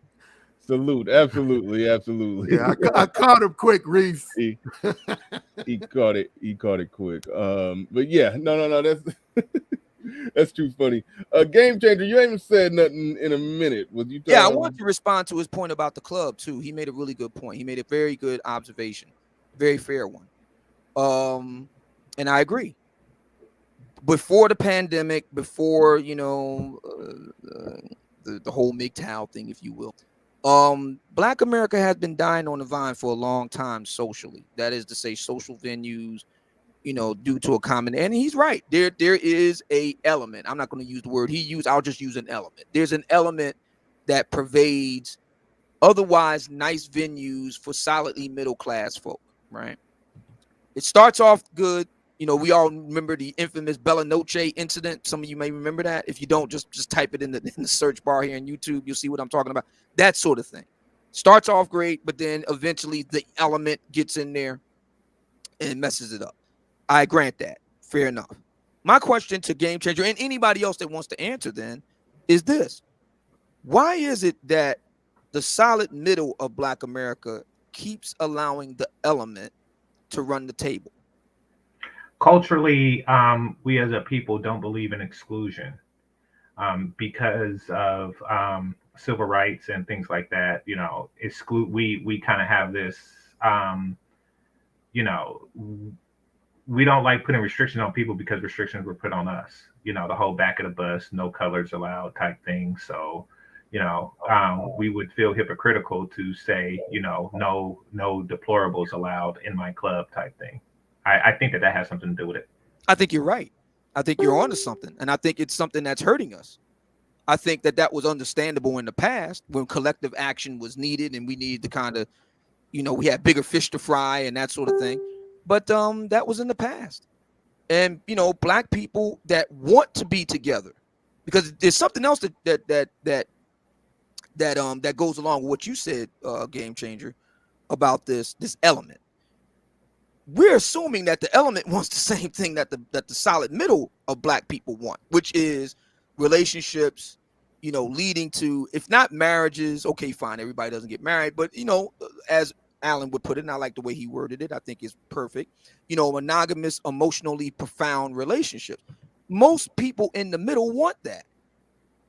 And it's been borne out in empirical studies that whether they want it that way or not, the outcome is with the people of the element, the lower classes, that's not how it works out with them.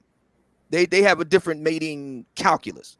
Now they're not wrong for that, because it is America, it is a free country. But I think you're right that our thinking from the past is what is getting in the way in the present. That you have to, in order to maintain standards, by definition, it has to be discriminatory. By definition. You can't have standards and not be discriminatory at the same time. There are going to be people that are excluded. That's just how that works. In any organization, any group, any gathering, if you're going to have standards, there are going to be people who will be able to make it in, and there are going to be people who are going to be excluded. And I agree with you that our uncomfortableness, if I can reuse that word, our reluctance to do that has seriously hampered us, has seriously hurt us. And until we're willing to, go there, it's not going to stop. Yeah, I mean, what I notice is that, and keep in mind, where I'm from, the white venues are larger. Like I've been to DC for Howard Homecoming and things like that. So I do know that the black venues are much larger and they dominate. And it could be that here they don't have the customer base to really be that selective, because you're dealing with a smaller percentage of the population. Right. Where like in DC and in Atlanta, they have like clubs with 5,000 people in them. Right. So there is that factor, but yeah, I do think that we can, be a little bit more exclusive with the things that we want to do and have classier outcomes. Another example would be the country kitchen. Right. I mean, you want to have a classy establishment, but because that woman was deplorable. You're twerking in the middle of a dinner place. Nobody want to see your ass while they eat rump roast. So excellent point. Well, I've done content on that recently with Nas, and yeah, he a rapper. So I mean, we got to average that into the equation. But at the end of the day, he's a really smart, intelligent, multi-millionaire businessman as well. And what was he doing on his song? He was making excuses for those that were twerking on tables at somebody else's establishment. So that goes back to the point that I was making on the stream, that a lot of times even the successful among us will put on a cape for the ones that engage in all the nonsense. As far as what GC was saying about the club situation, now it's a club in my city that I honestly haven't even been to it, because I don't really do clubbing no more. But from what I hear, it's a black-owned club on the black side of town, and he made it to where he implemented a dress code. All right, he implemented a dress code to keep certain people out of there, and from what I understand, is working really well. From what I understand, it's working really well. But the thing is, the irony in that, the same dress code that he implemented, it was more strict than the dress code that's implemented on the club on the white side of town, because they trying to keep certain type of Negroes up out of there as well. So he implemented an even tougher dress code. Like, you got to walk in there dressed, very, very casual, very formal to go up in there. And I'm glad so, you made that point, Bernard, because as everybody knows, I'm a member of the Pyramid Club. And I remember the day that I joined up in February of last year. And we were told by the admissions officer that there was talk of changing the dress code to allow for blue jeans, tennis shoes, Jordans, and flat bill of cap. I was absolutely adamant. I almost had a heart attack. That lady thought I was gonna die up in that piece, because I was like, no. Look, if you want to do that, if you want to wear those things, I have no problem with that. There are many venues in the city of brotherly love where you can go and wear your flat billers and your jeans with the holes in them and your tennis shoes, your Jordans, to your heart's delight. Knock yourself out. I don't pay the amount of money that I pay every month to be a member in good standing here, so I can just go and look at guys dressed in flat bill and the women doing the equivalent. No, I came for something different, and I don't apologize for that. And the lady that was the admissions officer was like, "All righty then," and noted that down. And I had words with the officers of the club and let them be known I don't want those changes. I'm not paying for that. I want a nice white shoe, Mitt Romney, Brooks Brothers, respectable club. That's what I want. I'm not paying to go to the club, to the Bella Noche. I'm not paying to go there. If other people want to do that, God bless them. I'm not paying to go there. There was a club up. There's a gentleman's club up in not a stripper joint, but a gentleman's club up in a social club up in New York City, owned by brothers in Harlem. They got a dress code. Not only do they have a dress code, fellas, you have to wear business casual. Me, you, Bernard, Allen, the clothing that we wear, business casual.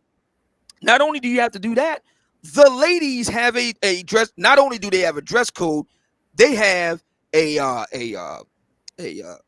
to be a certain dress size in order to be considered, to be let into the club. You can't be, Game Changer would love this. You can't be a biggin. Oh, no. They won't allow it.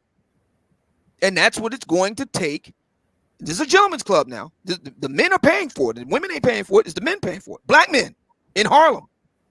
That's what it's going to take for this thing to turn around. Mating is not free, particularly if you want to mate of any consequence. That's just the plain truth. Everybody else in America understands that except black people. Let me read to you, ladies and gentlemen, something that I found online before I came up. I'll put the link in the chat room. I'll also put the link in the back chat, Bernard, so you, Alan, and Game Changer will have it at your leisure. This comes from the website marketresearch.com. The Matchmaking and Date Coaching Market, published July 2016. The entire report is 71 pages. Obviously, we're not going to look at all that. I'm going to get right to the good part. The nation is estimated at having 1,600 matchmakers and 400 dating coaches are posting moderate growth, while the other dating market segments also, such as radio date lines, print personals, and phone chat lines, continue to slide. Online firms like dating websites eHarmony, Match.com, and others are struggling to bridge the divide with offline services such as matchmakers, but it continues to be challenging. Here's the other quote. The United States matchmaking and date coaching combined market is now a $392 million business in the United States. Their numbers are rising and the field is doing well. This is an easy business to enter with no license needed, with little investment capital and profit margins as high as 76% of sales. Most operate solo in one city, but matchmakers that make 1.1 million plus will travel nationwide and internationally for clients. New entrants are being trained and certified by the Matchmaking Institute in New York City. This market segment was worth $363 million in 2015. One more point. Dating coaches are growing in number, about 400 today. Dating coaches sometimes collaborate with matchmakers, but they often compete with them. Most work part-time, earning $30,000 or so, but two make more than $500,000 due to extensive product lines, including books, workshops, and video courses. End of quote. Now I read that just to make the point. Everybody else understands how this thing works. The only people that are resisting this hard are black folks. We believe that we can do this based on, no disrespect to Kwame Brown, but mama's cooking and what we heard from homeboy at the barbershop and that sort of thing. And nowadays we go and crib stuff from people like Alan Roger Curry, watch some videos, and then we think we got it, and then we come on and make an utter fool of ourselves when we get into a conversation and we start actually getting some hard questions. Yeah, I want to, Bernard, if you don't mind, I'm going to at least a mini, real brief soapbox. But, and I was trying, sometimes I try not to pay attention to the chat room because I know somebody's going to say something that's going to get me riled up. But here's the thing. I saw guys like this guy, Infantry Skills. He keeps repeatedly saying that dating coaches are unnecessary and they're for social rejects.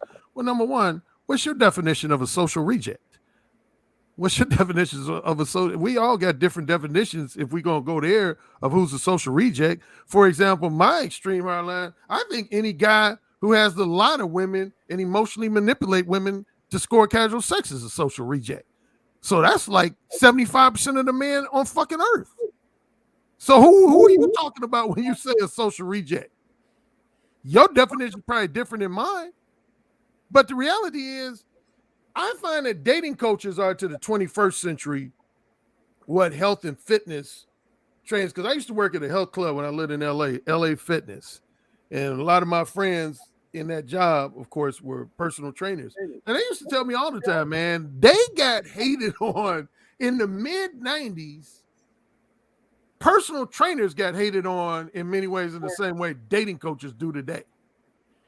Like they would tell me, guys would come to them like, man, why do people pay you to help them exercise? Man, that's stupid, man. Anybody could like exercise. Why they need somebody like overseeing them and helping them exercise? Like that's stupid. And honestly, a couple of the personal trainers, to Obsidian's point, they were mainly critical of black men. Like I knew at least 2 personal trainers that went to the club. They had a lot of white male clients and even some white female clients. But they said black men was always in their face criticizing them. Like, oh man, you actually make money like just helping people exercise and work out? That's some stupid shit. Man, if we want to be nitpicky and go down the list, there's quite a few careers that other people will say, why does that dude make money on that career? But the fact is they earning a living. So why are you hating? Even if you might philosophically disagree with the importance of somebody's career, the fact that you should be happy that they're not unemployed. You got guys in the space like I was talking about yesterday. I was talking about guys are lazy, unproductive, unemployed bums. But then if somebody earning a living, you want to try to take digs at their career. And here's the irony of it. And then I'll begin to wrap up. My brother, if he was on this live stream, he would be able to co-sign with this. Initially, I didn't even want to be a book author and dating coach. I was all about the entertainment industry.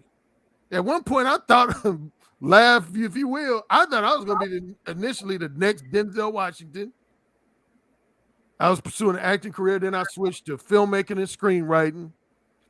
And it was my brother, and I'm forever thankful to this day, but my brother kept bugging me throughout the 90s. He was the one. I always give my brother credit. He was like, man, I think you could help a lot of guys, man, with your Mo 1. I didn't want to be a dad. That's the irony. I didn't want to be a dad. I said, no, man, I ain't trying to help out other people. Fuck them. I literally had an attitude like, fuck them. This is for me. Mo 1 is to benefit me.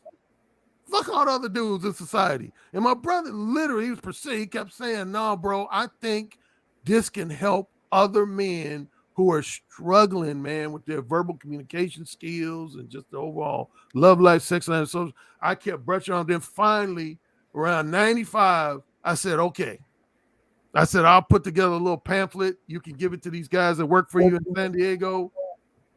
And then the rest is history. But yeah, man, I don't understand this. All these guys, and one more point, then I'll shut up. I saw somebody say the manosphere doesn't need PUAs and dating coaches, man. There's other more important things we need to be talking about. See, if you're saying that, you don't know your history of the manosphere. It was PUAs and dating coaches who really got the manosphere going. Drops Mike. All these other conversations came later. But the initial impetus for what's now known as the manosphere, particularly the worldwide manosphere, was men coming on the internet looking for advice on either how to get a new girlfriend, if they had a girlfriend, how to maintain the interests of their girlfriend, or how to score more casual sex. One of those three things.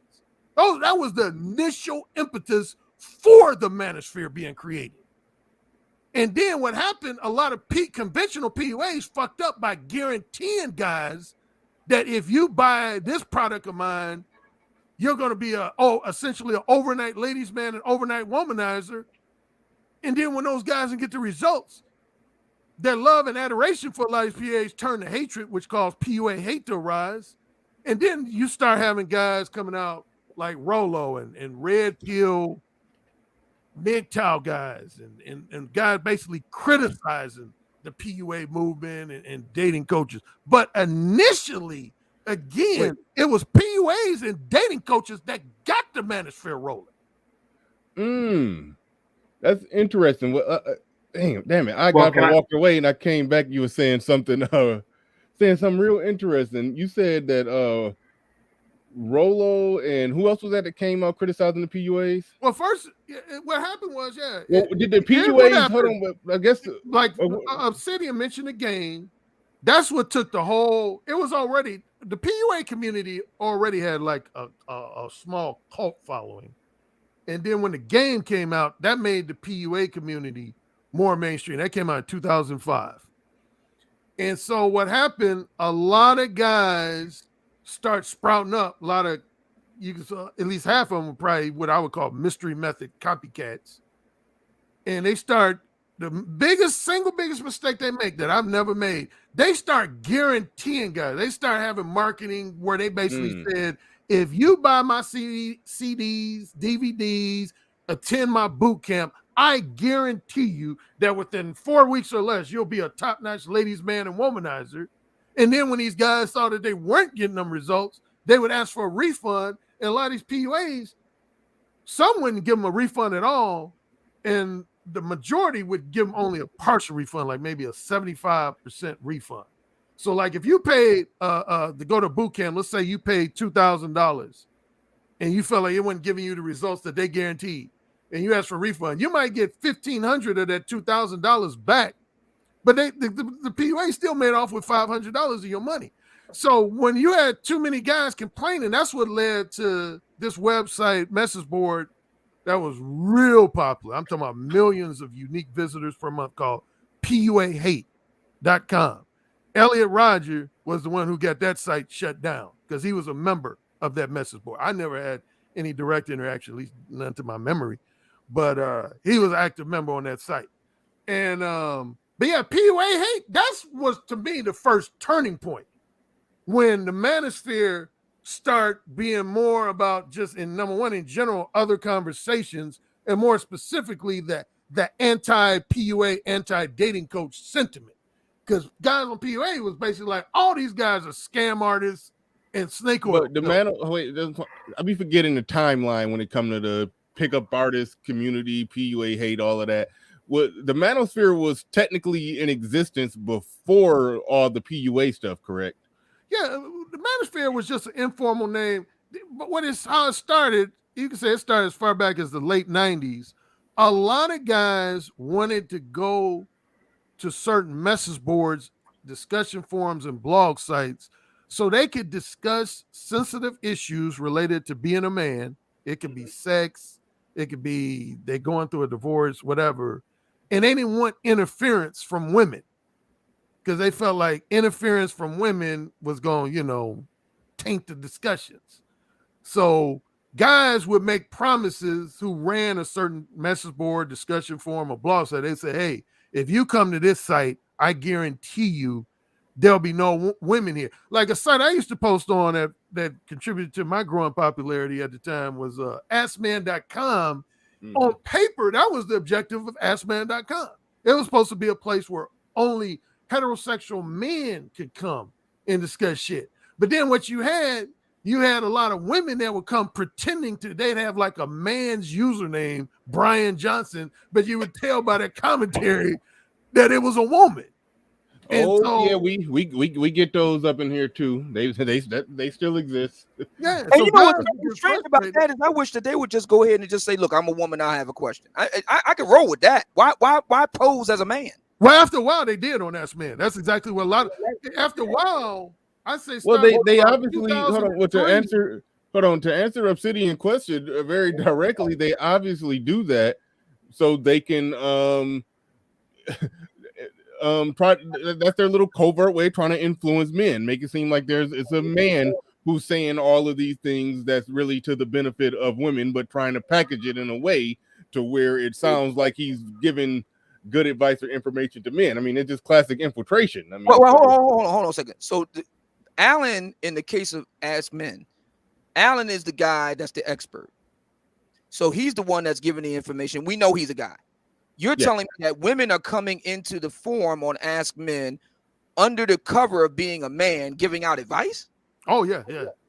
Well, in the early years of Ask Men, you had that. Then basically what Ask Men looking at the comments of some of the men in the comment section from time to time, I'll be like, dang, I question whether or not it's a woman behind the avatar a lot of the times.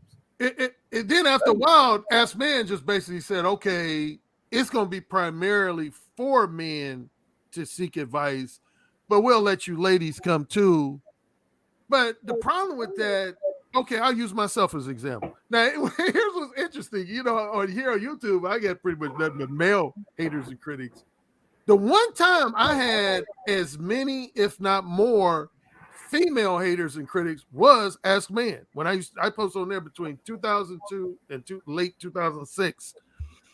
And here's how they would try to influence my advice. I would tell guys, I would enlighten guys about women's sexual duplicity and about the aspects of manipulative time wasters. And women would always try to interrupt and say, no, guys, don't listen. See, Alan's a misogynist. You guys don't understand that. He writes like a misogynist. You need to be listening to us ladies. Just be a nice guy, be a flattering gentleman, and women will respond to you favorably. And I would be like, basically like, shut the fuck up. All that goofy ass bullshit.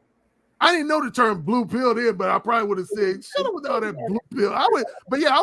I got banned from that site 7 times. And almost all of them times, it wasn't because of any male, it was because of the women. Women would tell the moderator, I was cool with this one moderator, and he told me, he said, man, dude, women do not like you on this website, man. And they keep telling us, our supervisors keep telling us to ban you, even though technically you didn't violate any of the rules that would warrant a ban. But it's really just that the women, they don't like you because you're speaking too much truth, man. And he didn't use red pill, but essentially what he told me was, dude, you too red pill for this website, man. You telling like real shit that women don't want outed about them. But I would be like, okay, I would take all my bans. They would give me anywhere from a 2-week ban to a 30-day ban, and they would let me come back. But I wouldn't change. I would never change once I came back. But anyway, we were talking about the origins of the manosphere. Yeah, the basis for what they start calling the manosphere was guys just wanted someplace on the internet where they could talk about stuff. It was usually predominantly related to dating relationships.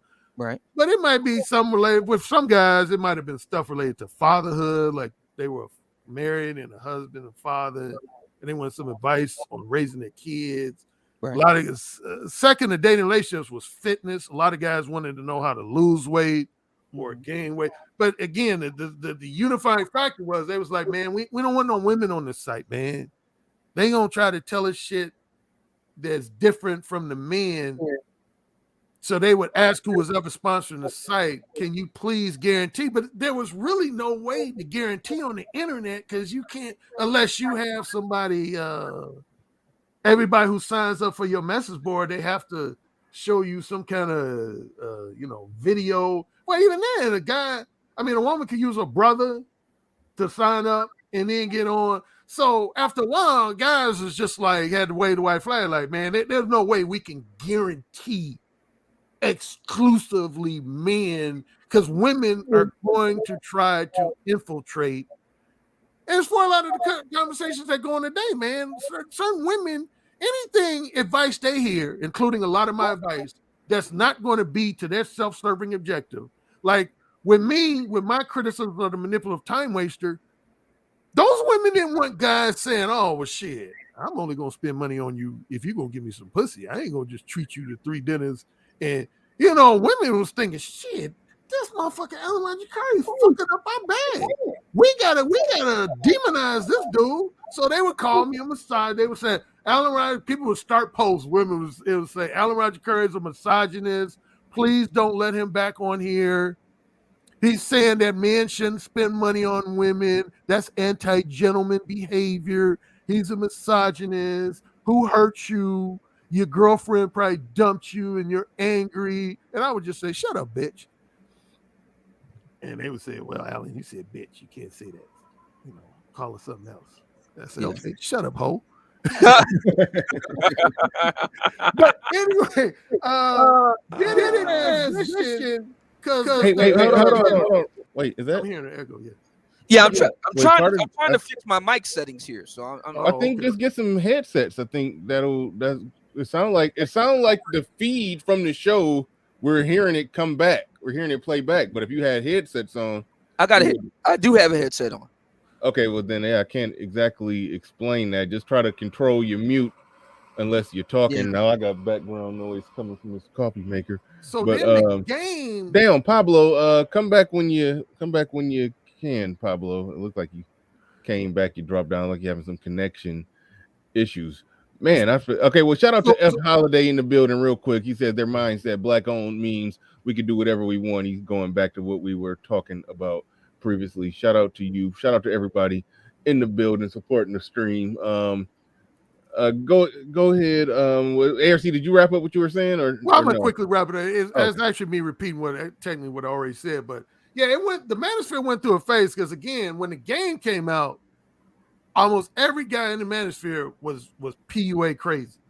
They was like, oh man, I want to follow this PUA and I want to follow that PUA, and I'm gonna go from being nerd to great womanizer in a matter of 4 to 6 weeks because this PUA is helping me. But then again, you can't be both. You can't be both. Just saying. When these guys start being scammed and PUA hate came on the scene, then that was the first, you could say, major turning of the tide. Because then it almost went 180 degrees opposite. Guys started developing attitude like, man, fuck these dating coaches and these PUAs, man. They just nothing but scam artists and snake oil salesmen. They just trying to make money off of us, man. Fuck them. And then next thing I started hearing about MGTOW around 2010, 2011. A lot of guys start talking about MGTOW. I think that's what I meant to ask. Not that the manosphere sprout up from PUA from after, the PUA hate and people started hating on the PUAs or whatever. Did MGTOW sprout up as a result of that? Yeah, MGTOW, I would say, was to some degree correlated with the anti-PUAs. It's like as more guys learned, as we like to call it today, the true nature of women, as more guys began to become, you could say, more red pill and just thoroughly understand the true nature of women, that's when a lot of guys start saying, oh, man, well, really, I'm like, fuck all these bitches. I don't want to deal with none of them except for maybe an occasional roll in the hay. Some guys went as far as to, like, BGS, he said on your channel one time, he was a MGTOW monk. A lot of guys start saying, I don't even want to casually fuck women anymore. I don't want nothing to do with these scandalous ass bitches. I'm just going to go into monk mode. Fuck them. They definitely was like, I ain't going to marry none of these scandalous hoes. I ain't going to make none of these scandalous hoes my girlfriend. And see, that's when I start feeling like, okay, that's a little too extreme now. You talking about Yeah, I think that Alan makes a good point in his overview of the manosphere, the history of it, is very good. I think the big mistake that a lot of us meaning major movers and shakers in the manosphere, white, black, or otherwise, I think the thing that we made a mistake with regard to the MGTOW crowd, or at least a segment of it, pickup artists aren't focused on relationships. They're focused on short-term casual mating. True. Okay, that's not bad. That's not wrong, because that's part of the human experience. But we know from studies. Matter of fact, I talked about the game earlier. Neil Strauss talks about this in his book. Most guys just want to get a girlfriend. And we see that repeating itself in the black, sector. Most black men want a long-term relationship or a wife. And what has been interesting and fascinating to me is how consistently the manosphere, since Alan, I think he's on to something with this, the earliest forms of the manosphere. I'm not saying it was completely started by the pickup artists, but they definitely played a heavy role in it. What's fascinating to me is how pickup artists, white, black, or otherwise, have never picked up on that fact. This is just simple. This is market research 101, man. Most men want a girlfriend. So why don't we cater to that interest? Well, that's a good. Well, I've always said when people ask me, because I get this question from time to time, they say, "Alan, what's the difference between a dating coach and a pickup artist?" And as I recently answered it. I recently asked you that question. Yeah, so, and I think you did. Yeah, and I simply say, and I'm sitting really already said it, because PUA is all about just casual sex. PUA don't really go about trying to help you find your future wife or a long-term girlfriend, whereas a dating coach usually covers all of the above, every form of a relationship. But I was going to say, here's what's interesting, and somebody touched on this briefly in the chat room. In many ways, the black man, you can't really compare the origins of the black manosphere with the worldwide manosphere, and this would include Obsidian, because, of course, he was one of the founders of Black Manosphere. See, the Black Manosphere didn't start off about dating advice. The Black Manosphere, again, which is and this was what made me pay attention to Obsidian's commentary. He liked to correct a lot of invalid information that black women were espousing about men. Yep. And other guys did too. So that was kind of the early stage of the Black Manosphere. Is like, hold on, you black women are saying shit about us, like all black men, when they get angry, they're going to commit domestic violence. What stats you got to prove that? All black men cheat. Not all of them. Prove it. And so on and so on. And black women would come with all this stuff. And honestly, that's one of the things that made me become cool with Obsidian. Because I noticed he was very specific. He wouldn't just say, oh, you black women are wrong, and that's my opinion. He would say, oh, so you say that there's more black men in prison than in college campuses? Well, I'm going to give you the data. And then he would present some data, and then, people be like, damn, these bitches been lying all these years. Damn, Obsidian just broke the shit down.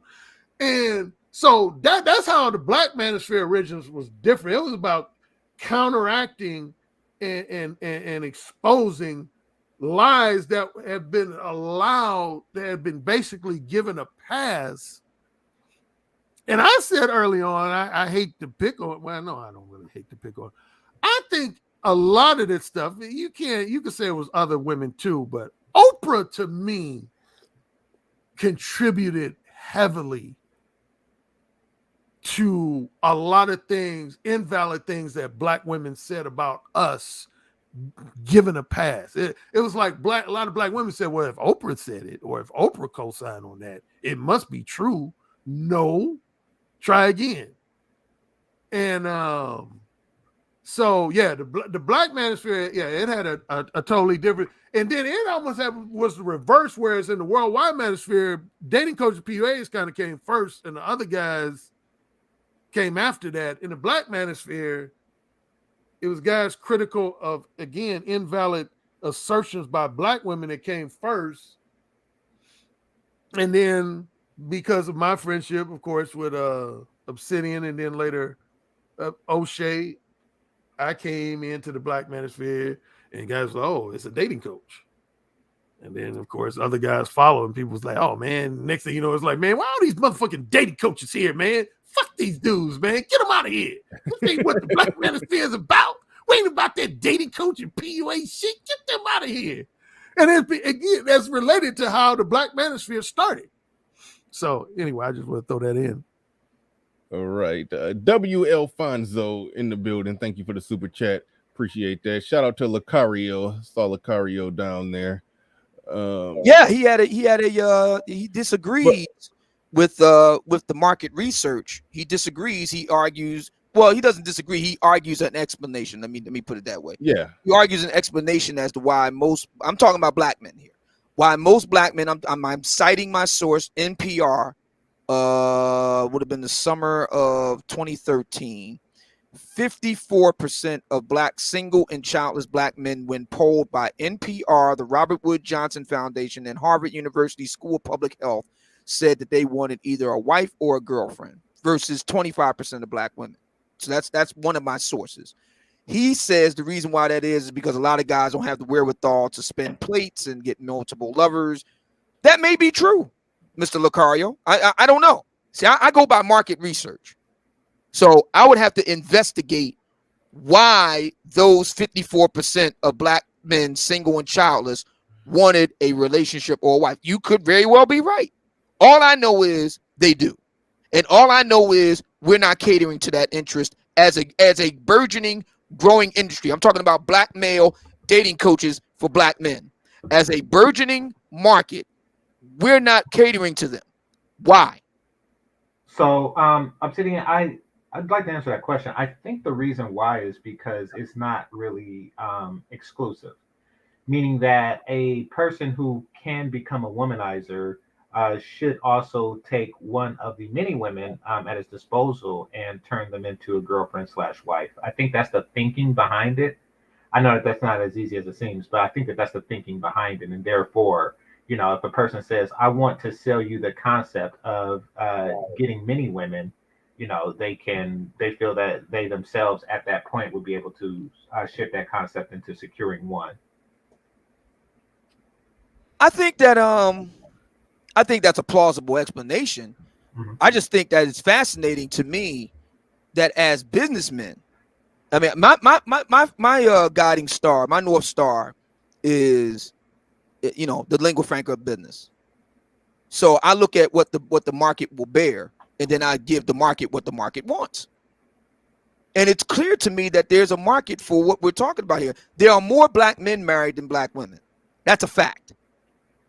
That aligns with the NPR data. So it's clear that a lot of black men want mates.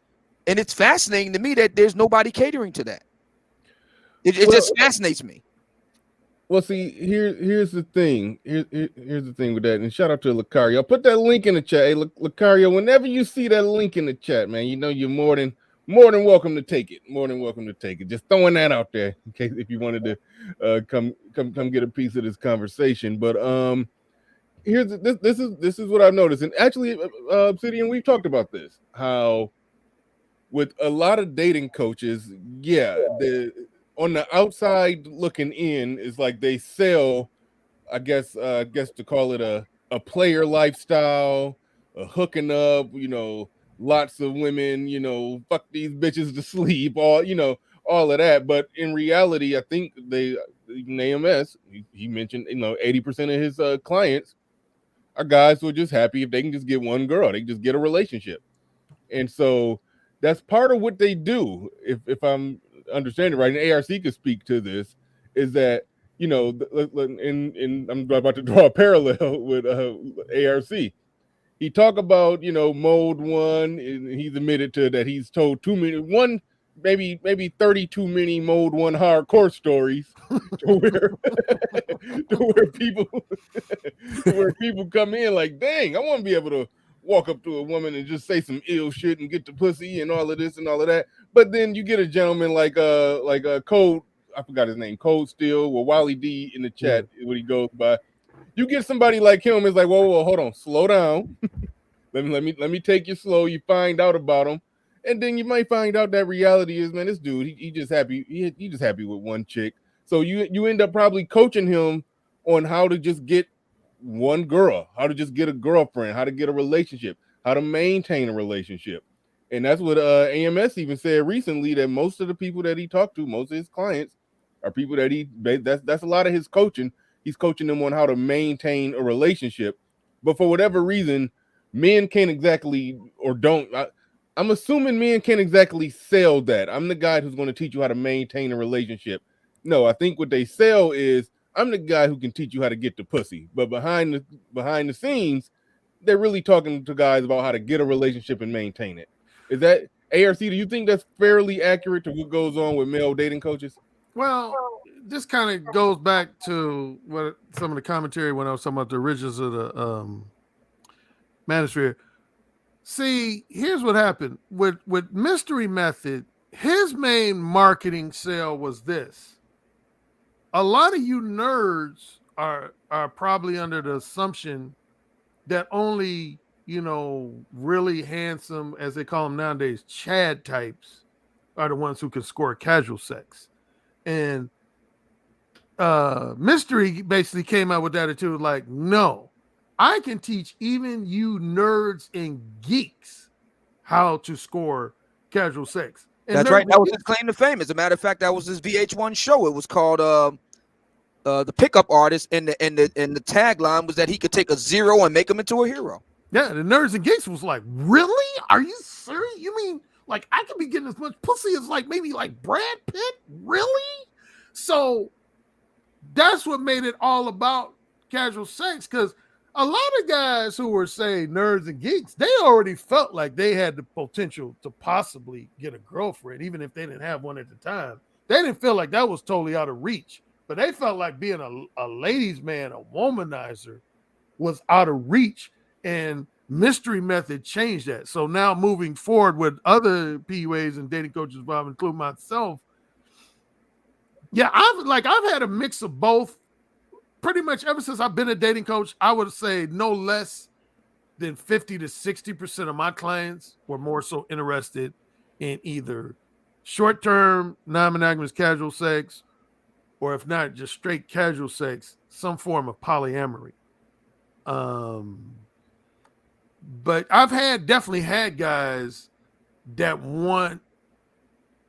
to this day still want a long-term girlfriend, or they want, like, since it's interesting, since I got engaged and became married, I've had a lot of my clients switch up on me. Like before, I had certain clients who seemed to be all about casual sex.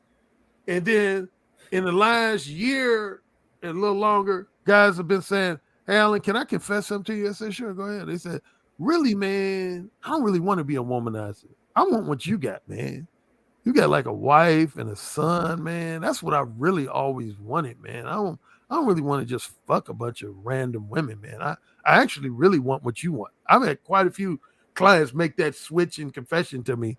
So there's a lot of guys out there that really do want a meaningful relationship. Like I always use the example, my older brother, Steven, he made probably one of the biggest 180s in that area of any guy I've ever known personally in my real life.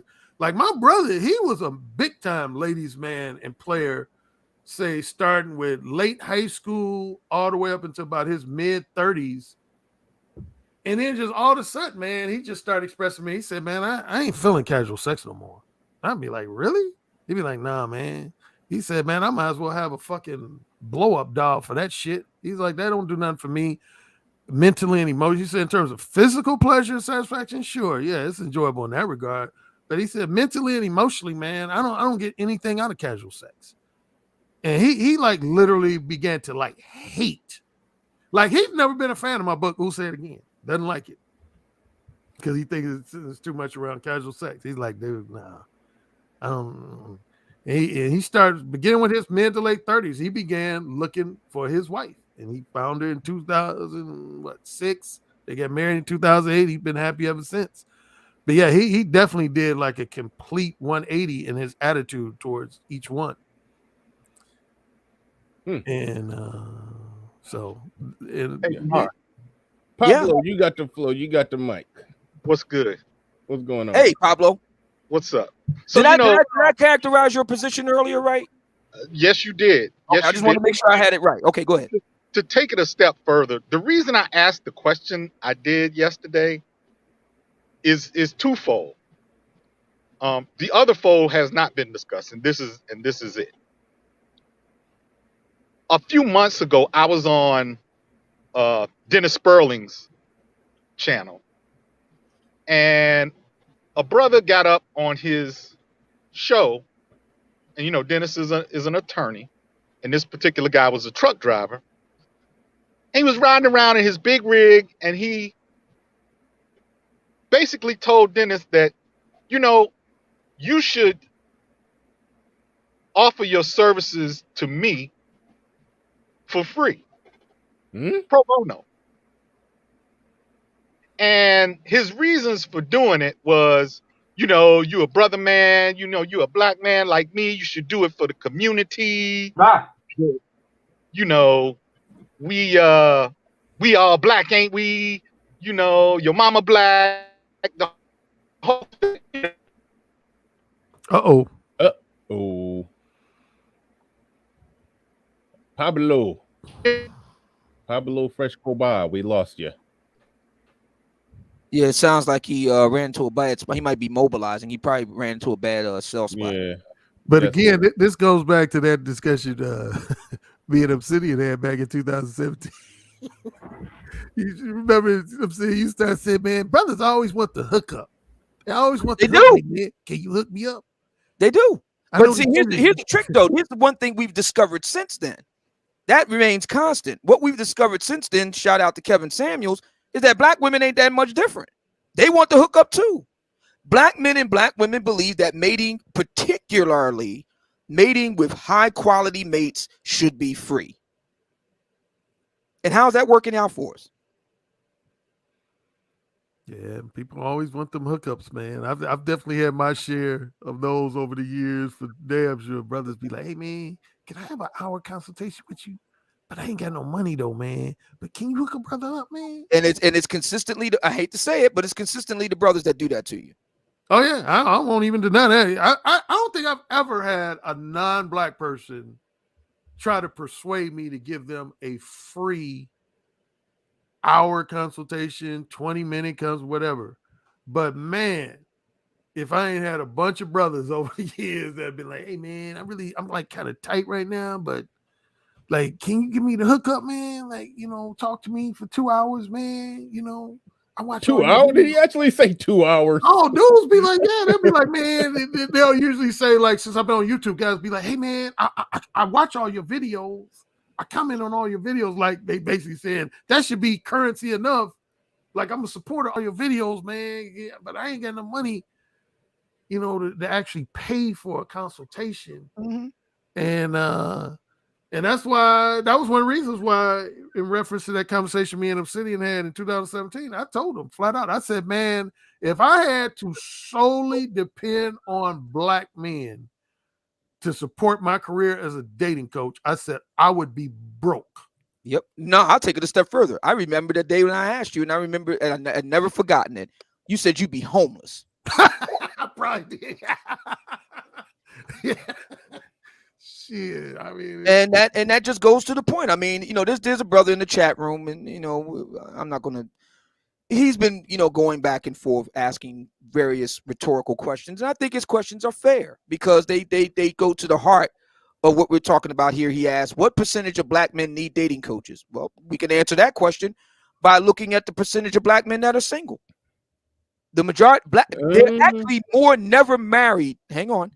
According to blackdemographics.com, I will post the link in the private chat and the public chat so people can go and see it for themselves. According to blackdemographics.com, the percentage of never married black men, 52%. The percentage of never married black women, 48%. Okay. I don't know if looking at marriage rates is the best way to really deal with his question. It's not. And But it does shine a one light thing, on hold on, but one thing worth pointing out, and yeah, and again, I don't have the best way to deal with his question either.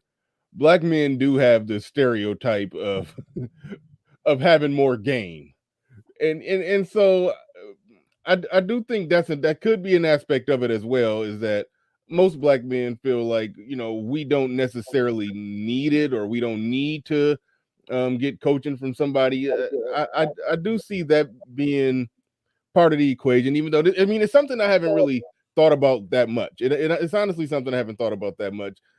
Like I'm just going back to I don't know. It just seems like that's something that with black people getting for black men getting coaching on how to get up on some women is something that we just I kind of I think We it's kind see of it a as we foreign see it as a fundamental failing of being a man.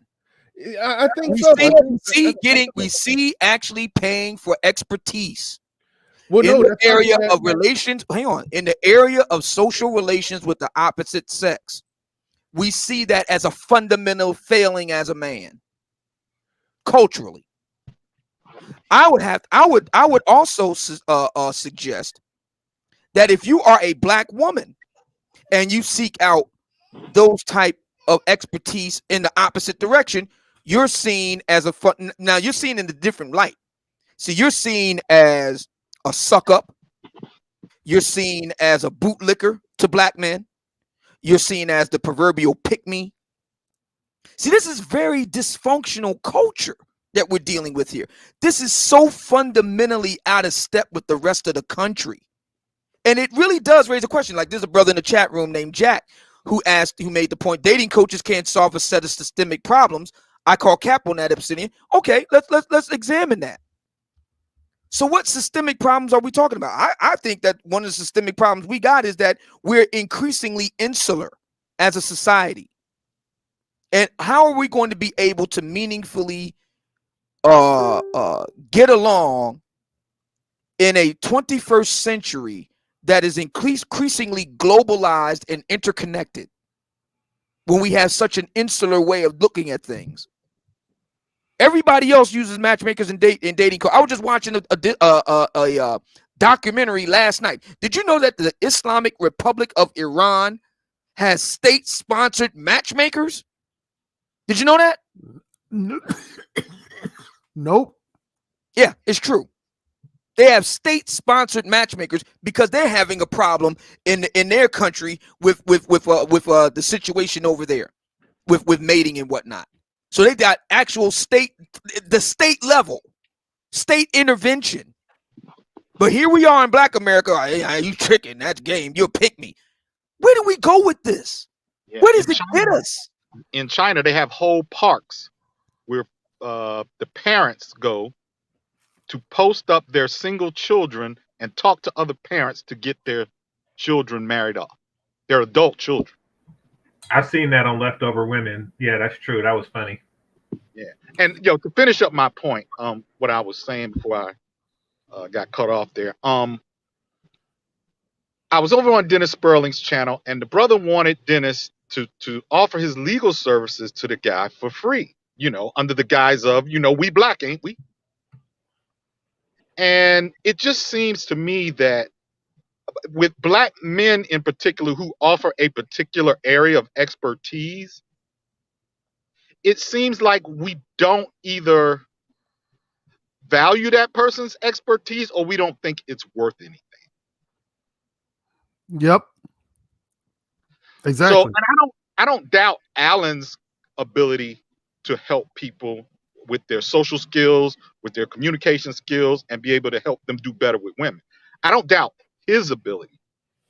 But I do believe in his particular area, because I used to listen to Alan when he was back on Blog Talk Radio. Oh, I never knew that. So I don't doubt you can do that. But I think that there are a group of men in your sphere who probably can't really do it, and they're selling themselves off as being able to. I wouldn't disagree with that. Okay. Yeah, I So, mean, yeah. that's one of the things, honestly, that's frustrated me, particularly since I've been on YouTube.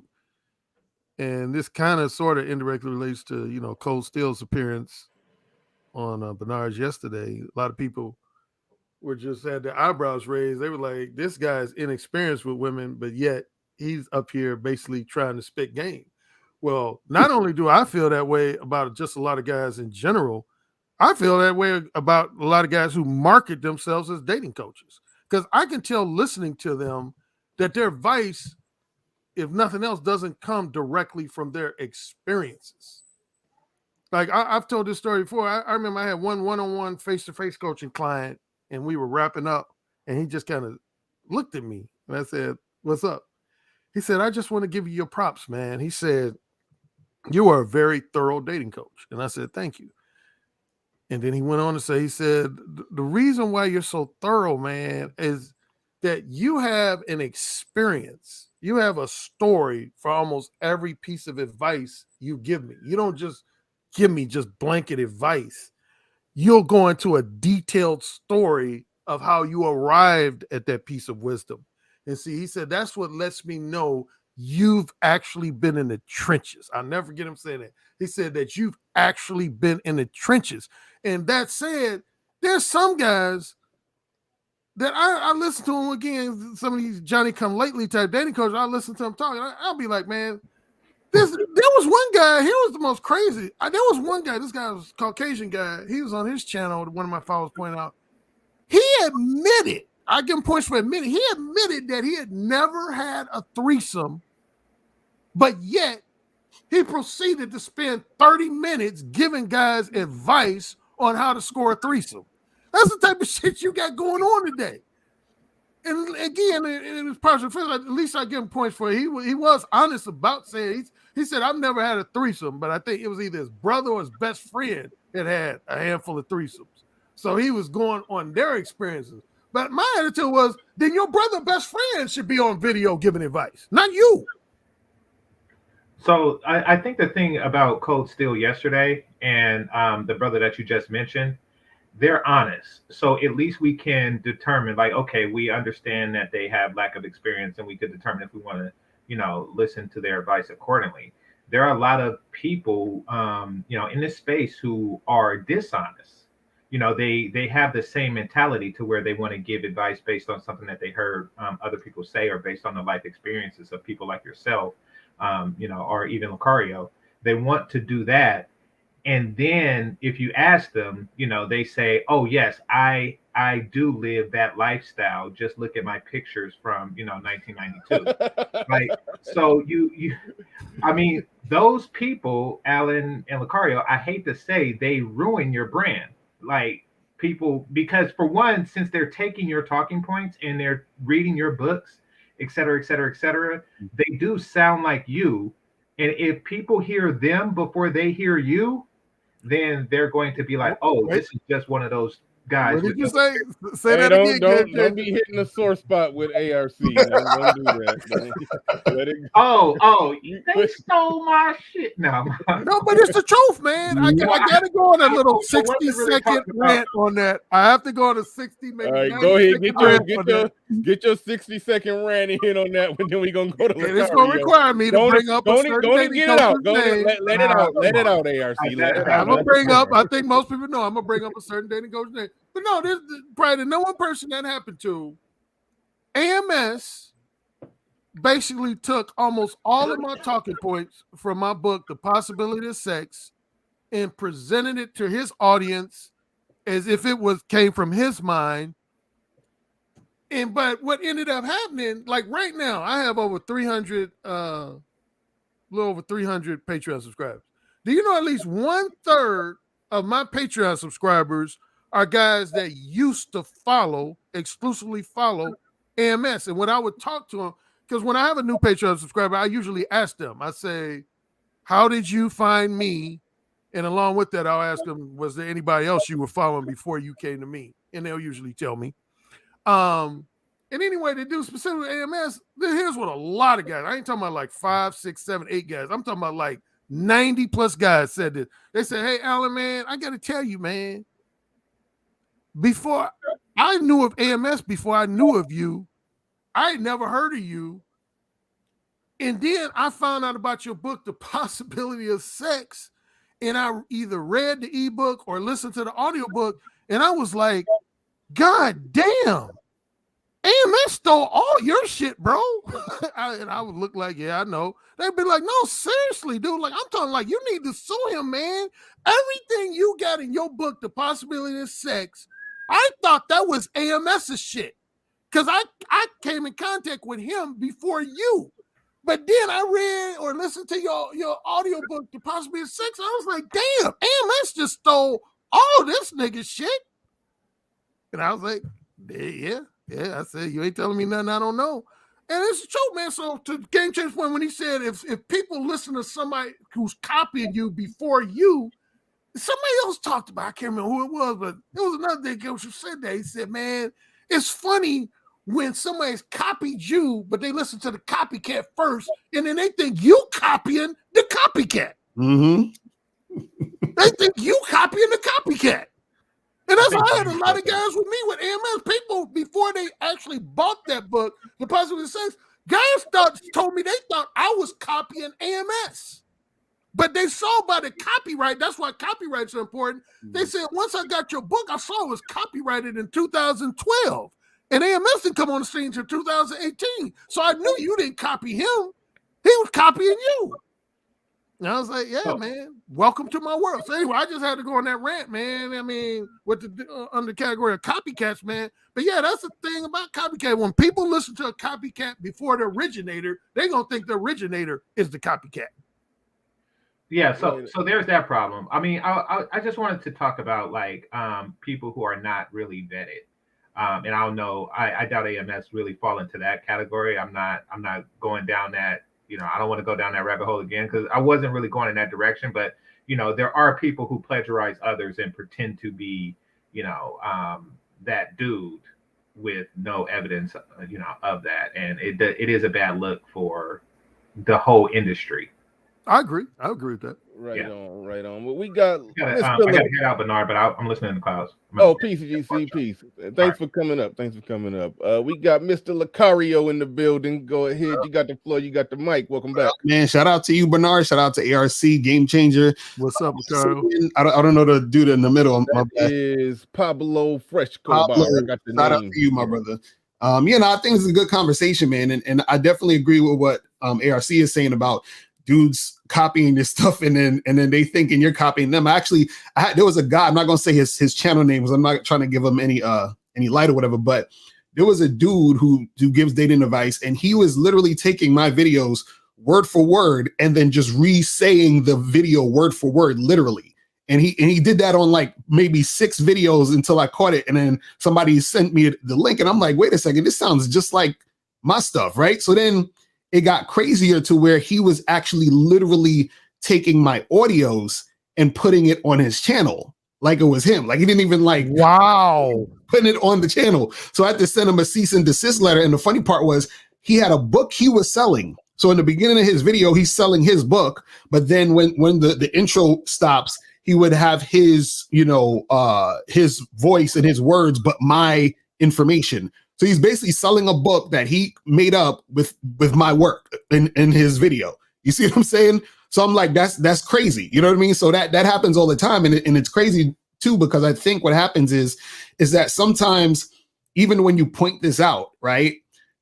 People who are, I guess you can say, like fans or supporters of the people who are copying, once you show them that they're copying it, they're so caught up in liking the YouTuber that they don't even care about it. So they'd be like, oh, why are you worried about him copying you? The game is the game and it doesn't matter. You know what I'm saying? Like, they say all of that stupidness and they don't understand that it actually is a big deal, because I always tell people this, the stuff that we're doing it's important because you're implementing this in your life. So there's, we do things that's entertaining because it's YouTube. People like to watch stuff and get entertained, but at the same time, we're educating people. So if you're being educated by someone who doesn't know what they're really talking about, that could be detrimental. So if I'm trying to look to get fit, I want to get a personal trainer who knows what he's talking about. If I want to make a lot of money, I want to get a business coach that actually knows what they're talking about. I don't want to get a business coach who's copying somebody else who's never really made any money. I don't want to get a fitness trainer who's never been in the gym. You understand what I'm saying? So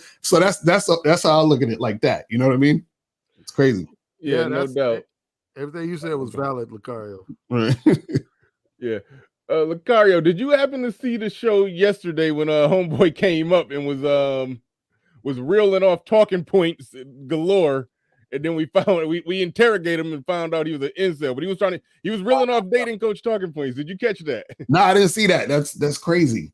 Yeah, it was crazy. Yeah, that's what the show was. I was had to do a recap on that because it was crazy because it's something that's happening that we're basically there's so many people just soaking up so much information. Because I mean, I guess before internet blew up like this, right? You kind of had to go out your way to get information from a dating coach if they was even out there. But now that they all over YouTube, people just soaking up everything that y'all saying and then repeating it with zero experience, and that's right. That came into play yesterday. They start listening to these guys who don't know what they're talking about, and then they're talking to people who trying to learn, but those people are learning from someone who doesn't know what they're talking about. So I would have no issue if a person gets on YouTube and say, "Hey, listen, I'm not a professional coach. This is just what I heard, and this is what I think." Then I'd have no issue with that. You know what I'm saying? And if they give credit, "Hey, I heard this from this dating coach. This is what he said." No issue. But it's like if you're putting it like you're doing it and you're the expert, but you don't really know what you're saying or doing, that's actually hurting people at the end of the day. You see what I'm saying? Because you're teaching someone something that you really don't know about, and then they try to implement that in their actual real life. You feel what I'm saying? It's ridiculous. You know what I mean? Yeah. No, what I would say to Mr. Lucario's point, and Alan talked about it earlier and gave the example of the threesome and so forth, is that I don't see what if we're professionals there and specialists, we're not like general practitioners here. We all have a specialty. So, if threesomes, for example, to use that, if threesomes is not your specialty, I don't see what the problem is saying that's not my area of expertise. Right. Let me refer you to somebody who does, do that. Right. I agree. I agree. And also, I real quick, I just wanted to respond to Obsidian earlier because I agree with him that there's a lot of guys who want relationships. You know what I'm saying? Like they want a girlfriend. And the thing is that what I noticed just in my years of coaching people is that you have guys who want girlfriends only because they've never been with a woman. You understand? So they're like, I want a girlfriend because if I had a girlfriend, then all my problems would be solved. I can have as much sex as I want. So they have the idea of wanting a girlfriend in that sense. And then you have guys who actually have experience with girls and they've, been around doing their thing. And then they may want a girlfriend now because they, it's been a long time since they had one, or they've had enough experience just like, kicking it, having casual sex, and then they want a girlfriend. So the first type of guy, I feel like that type of guy is usually the worst type of guy to jump into a relationship. So I always say it's best for guys to get some experience just dating women. And then after that, and you learn certain things about yourself, then say, okay, listen, I realize and recognize I like these types of girls, that type of girl, I don't like this.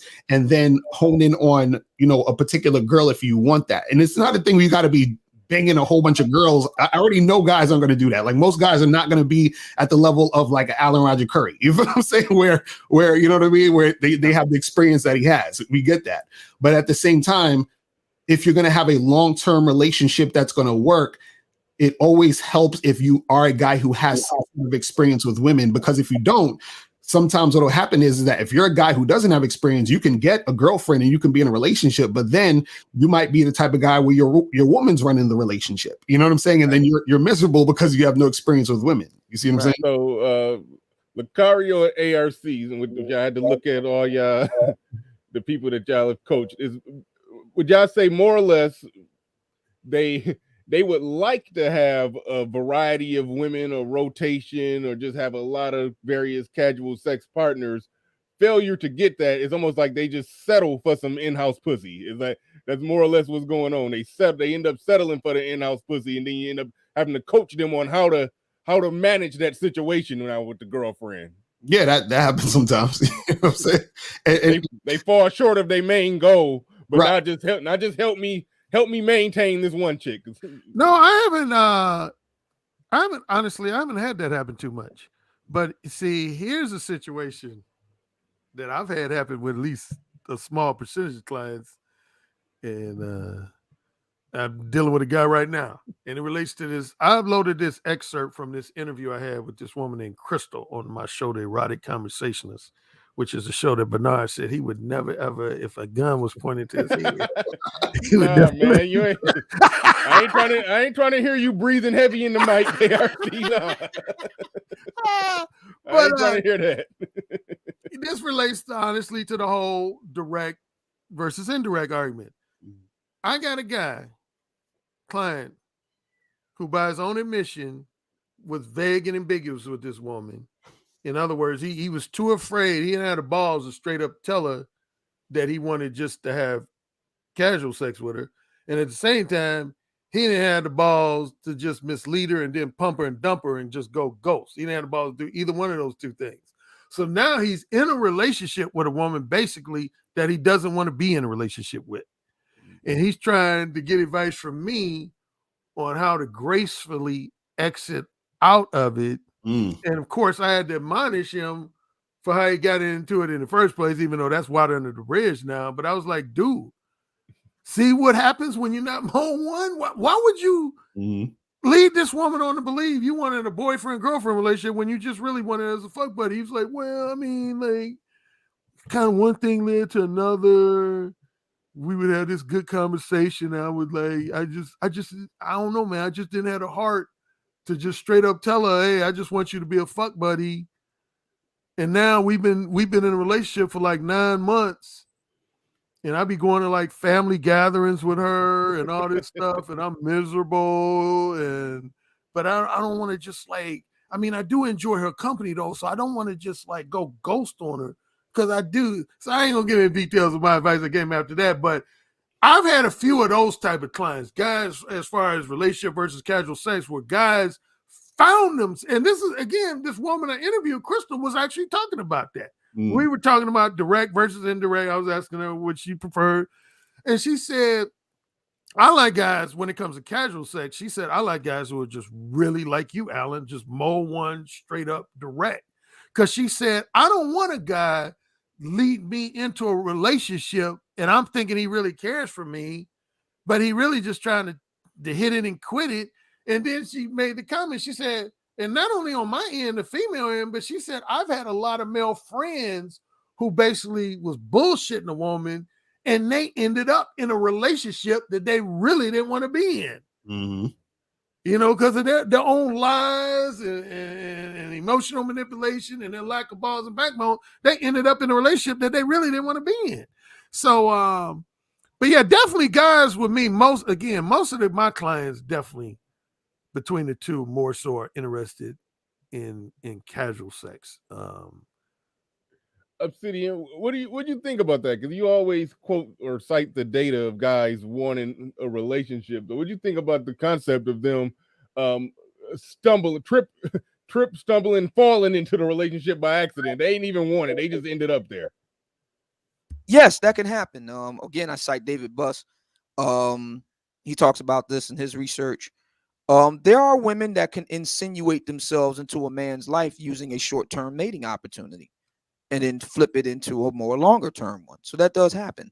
How often, I don't know. I don't have the numbers right in front of me or the estimates, but just in and of itself, can that happen? Sure, that can happen. And to Mr. Lucario's earlier point, I would say this, that the assumption that men think that they will get more sex if they have a steady sex partner in the form of a long-term mate is not unfounded. We know that married people, for example, have more sex than single people on average. So that is not unfounded. Right. That's a reasonable expectation to make. And as a matter of fact, humanity may have evolved in part on the male side of it. You know, why bother getting married at all? Why bother having a long-term mate at all? Well, one reason is because there's much less mating effort when compared to the guy who's, you know, spending all his time or a large chunk of it seeking out mating opportunities. If you lock down one mating opportunity, all you have to do is just, maintain it. So that's one of the theories in terms of human evolution, insofar as that's concerned. There would be an evolutionary advantage. Well, that would be one of the evolutionary advantages of men seeking a monogamous mate versus men seeking numerous short-term mating opportunities. So, all right. Shout out to Sir Tice in the building with a $20 super chat. Definitely appreciate that. It looked like he's responding directly to Lucario when he's saying no smoke, but Lucario's trainer example isn't entirely applicable. Tomlin, not sure who he's talking about there. Nurse, Walsh, Billy Cheat, Spolstra. I think he's talking about Eric Spolstra. So he's naming coaches are examples of men who've coached other men, one at highest levels that didn't play the sport they coached. Salute. Go ahead. You can respond to that, Lucario, if you. So you're saying that these guys didn't play the sport that they're coaching? Is that what you're saying? It's always gray area to that. They played it, they just never played it professionally. But with that, you still have knowledge, like you're still in the world. You see what I'm saying? Like you still have knowledge of that world. What I'm talking about is where guys who, for example, there's quote unquote coaches on YouTube who in their videos said, oh, I just started I had my first girlfriend last year, and I'm like, what are you talking about? Or you know what I mean? So it's like you haven't really done anything, but you're teaching people how to do things. So these coaches right here, they have years of experience in the field. You feel what I'm saying? So even though they didn't necessarily be on the field, they were in the actual world of the sport. So what I'm saying is, as far as like a dating coach or whatever it is like that, if you're going to be a coach coaching men on how to attract women, right? You have to had been in these situations and had consistent, success and know what you're talking about in order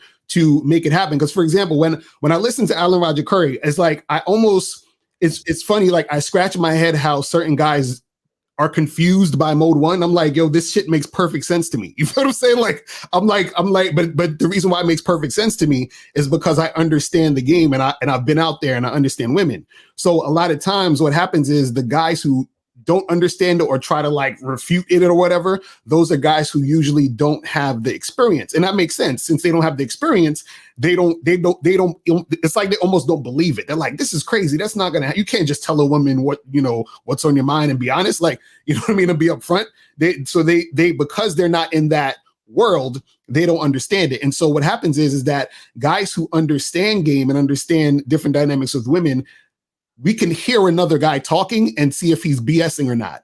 The problem is the other people who don't know, which is the audience, don't know the difference between a person who does know and a person who doesn't. So that's the hard part about it. You see what I'm saying? Because sometimes I look at these guys on their videos and I'm like, how does the audience not realize that this guy is full of shit? You feel what I'm saying? Like, oh man, don't get it. Ooh, I've had many of those moments, man. It's like, I give you one example. I'm gonna leave names out, but I give you an example. What Lucario is just talking about would be just simply on the category of a blatant contradiction. There was one notable dating coach.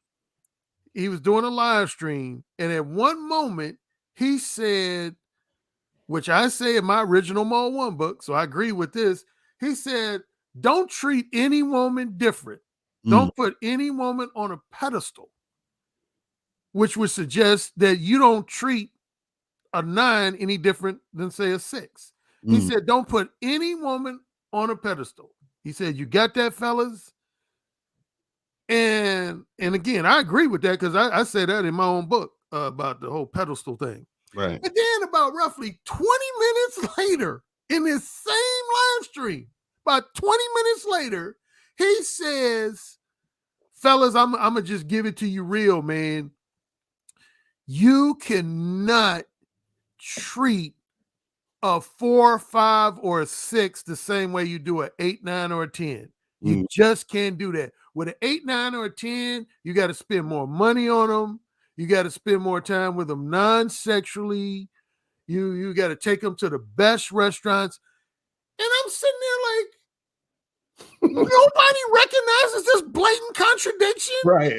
This brother just 20 minutes ago said don't put any woman on a pedestal. But then essentially 20 minutes later, he said, but you got to put 8, 9s, and 10s on the pedestal.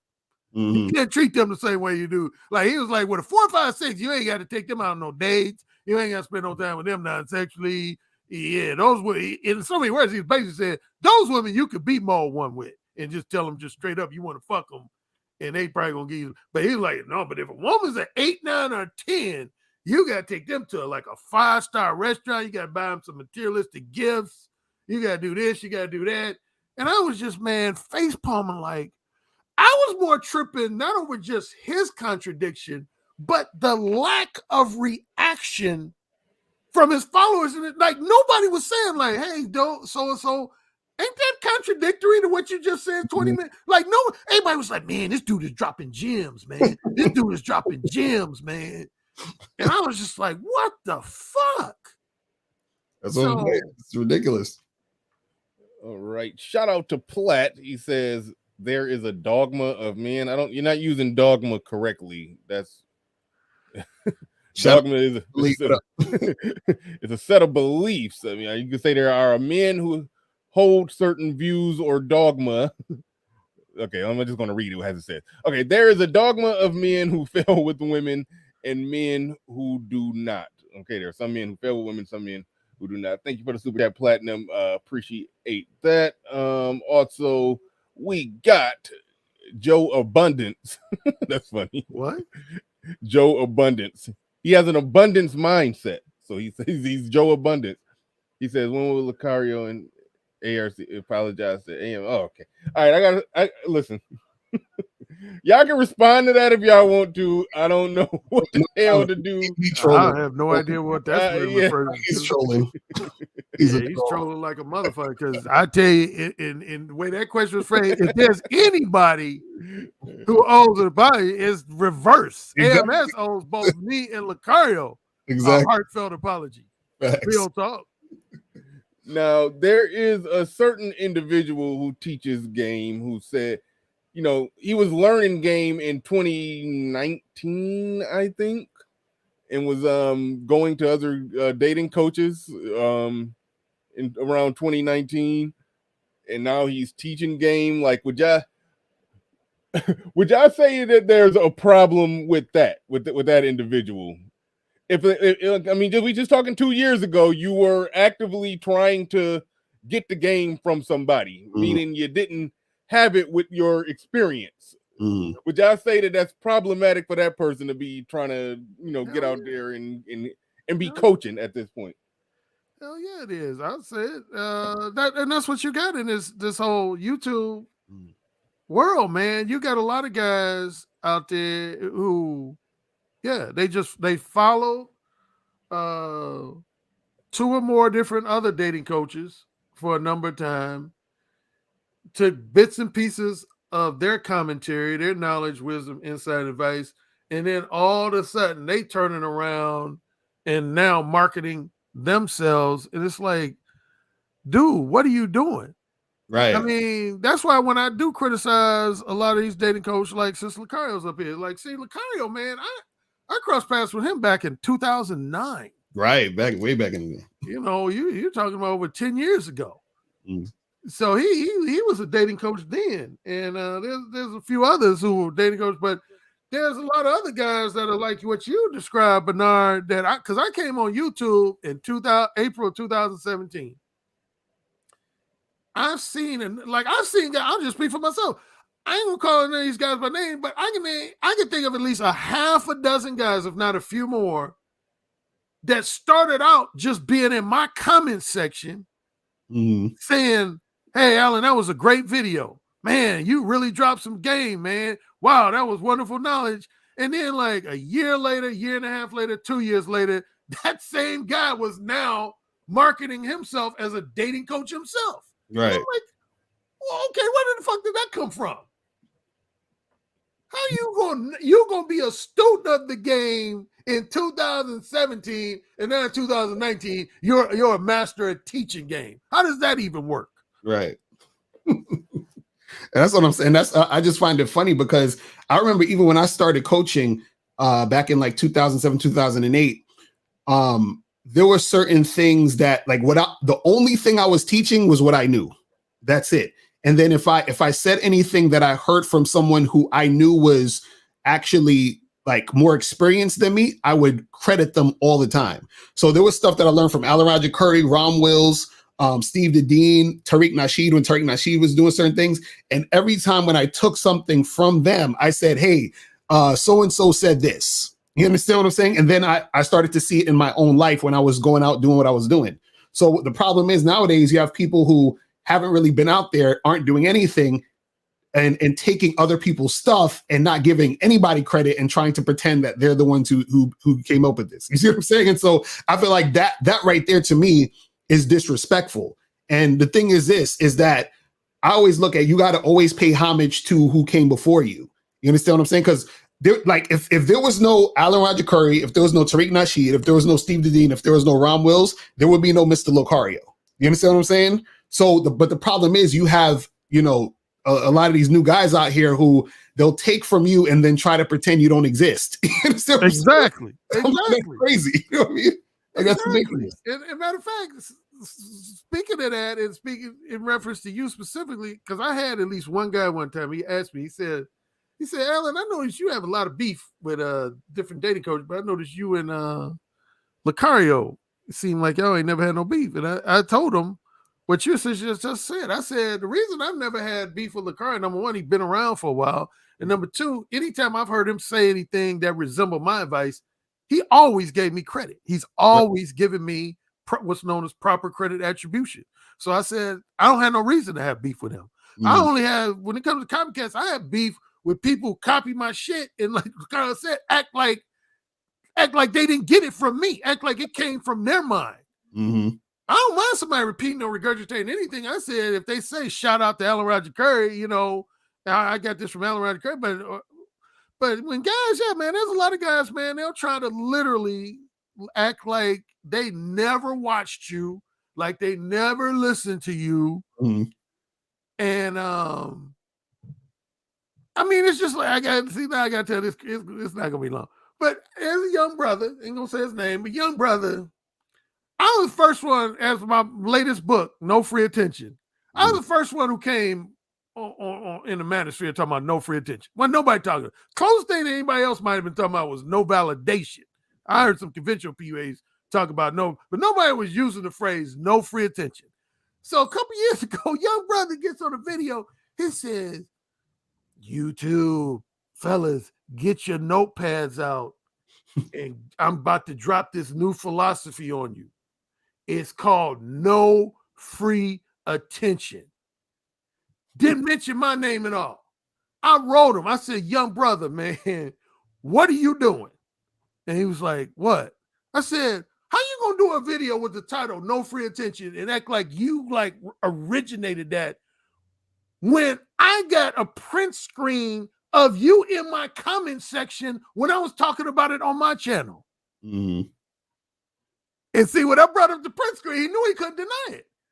I had a print screen of him commenting. He was like, damn, no free attention. I love that ARC. I love that ARC. But yet he went on his own channel and was acting like it came out of his mind.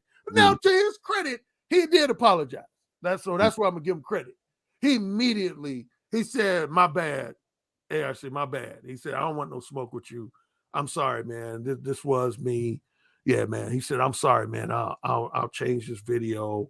And if necessary, I'll take it down. So he didn't try to fight me on it. He just apologized. But the fact that he was trying to market that as his shit just blew my mind, man. I was like, dude, you were in my chat, my comment section, giving me credit for that philosophy. Merciless Reese L Black in the building says, we have dating coaches under 25 who just got in nightclubs / bars 4 years ago, but speak as if they got 10 years experience sleeping with hundreds of women. Facts. Thank you for the super chat. Facts. That's my dude Merciless. What up? Yeah, and shout out to Platinum in the building. He says, you have a lot of men who can't get women and they are angry about the men who can get women. It's about confidence, not women. Losers hate winners. Thank you for the super chat, platinum. Here we go. Kill Deuce in the building says for ARC, why is the level of eroticism? Okay. Oh shit. Okay. Well, we got eating groceries increases. Where do you see it going? What is he talking about? I don't know. I guess he's talking about booty or something. Why come on, man. What is the level of eroticism, i.e., eating groceries? Increase. I don't. I'm sorry. Maybe I'm slow today. I don't understand. I don't. That's funny. That's funny.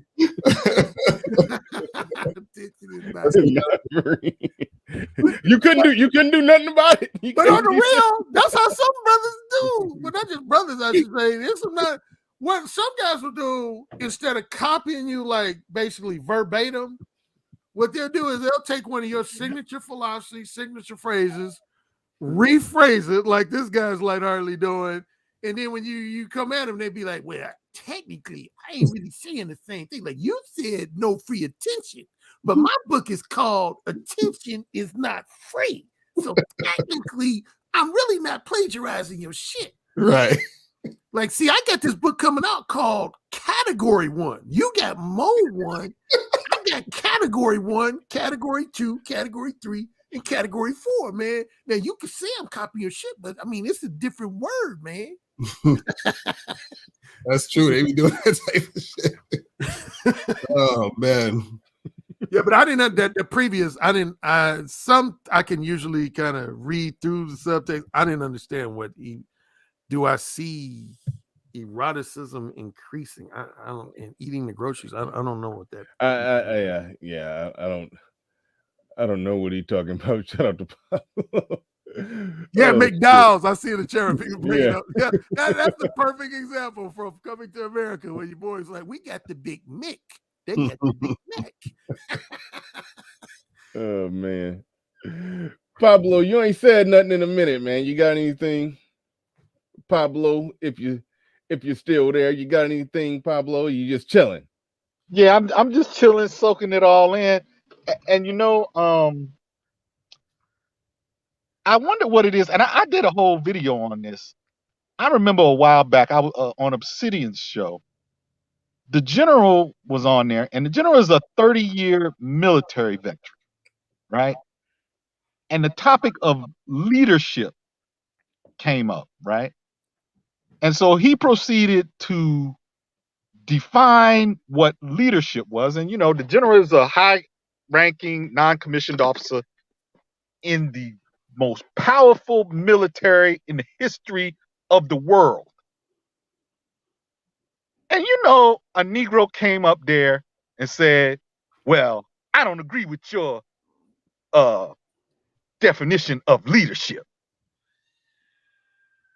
What is it about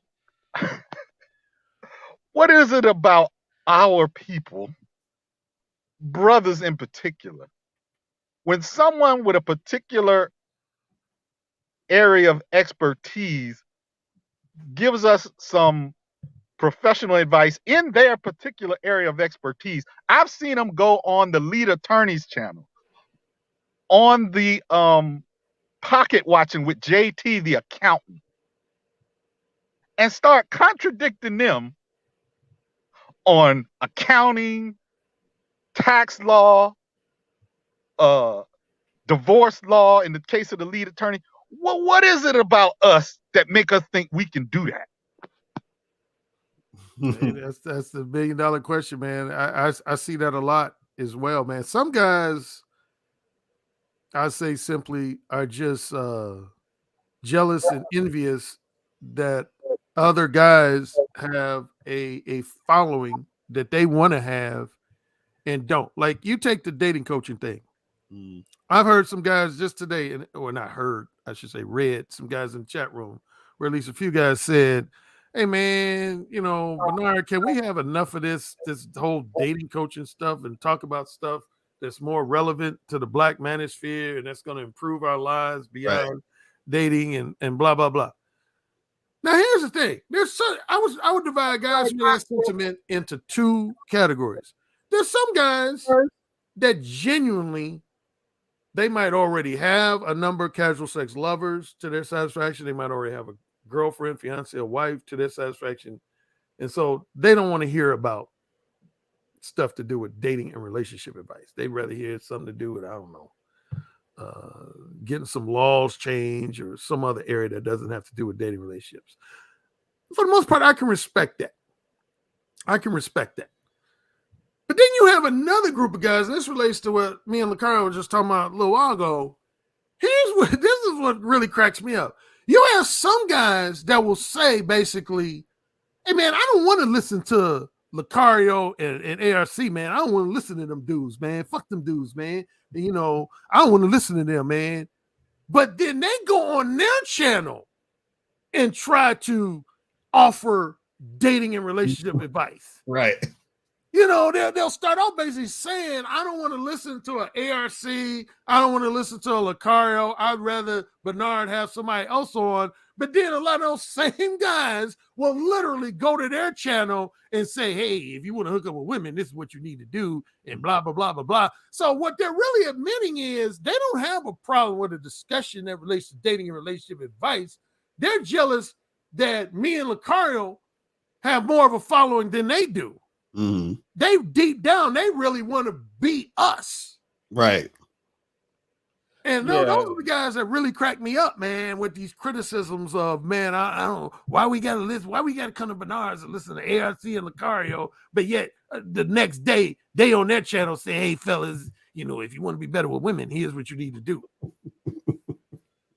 Yeah, the amount of hating or dirty macking or whatever that go on in this space where people be in a very indirect way trying to pour salt on what somebody else is doing, right? Trying to take market share of the audience, and it's a major thing, and it drives me crazy. It drives me crazy, but yeah, I see it as a particularly what Pablo was talking about. I see it as an outgrowth of Black culture.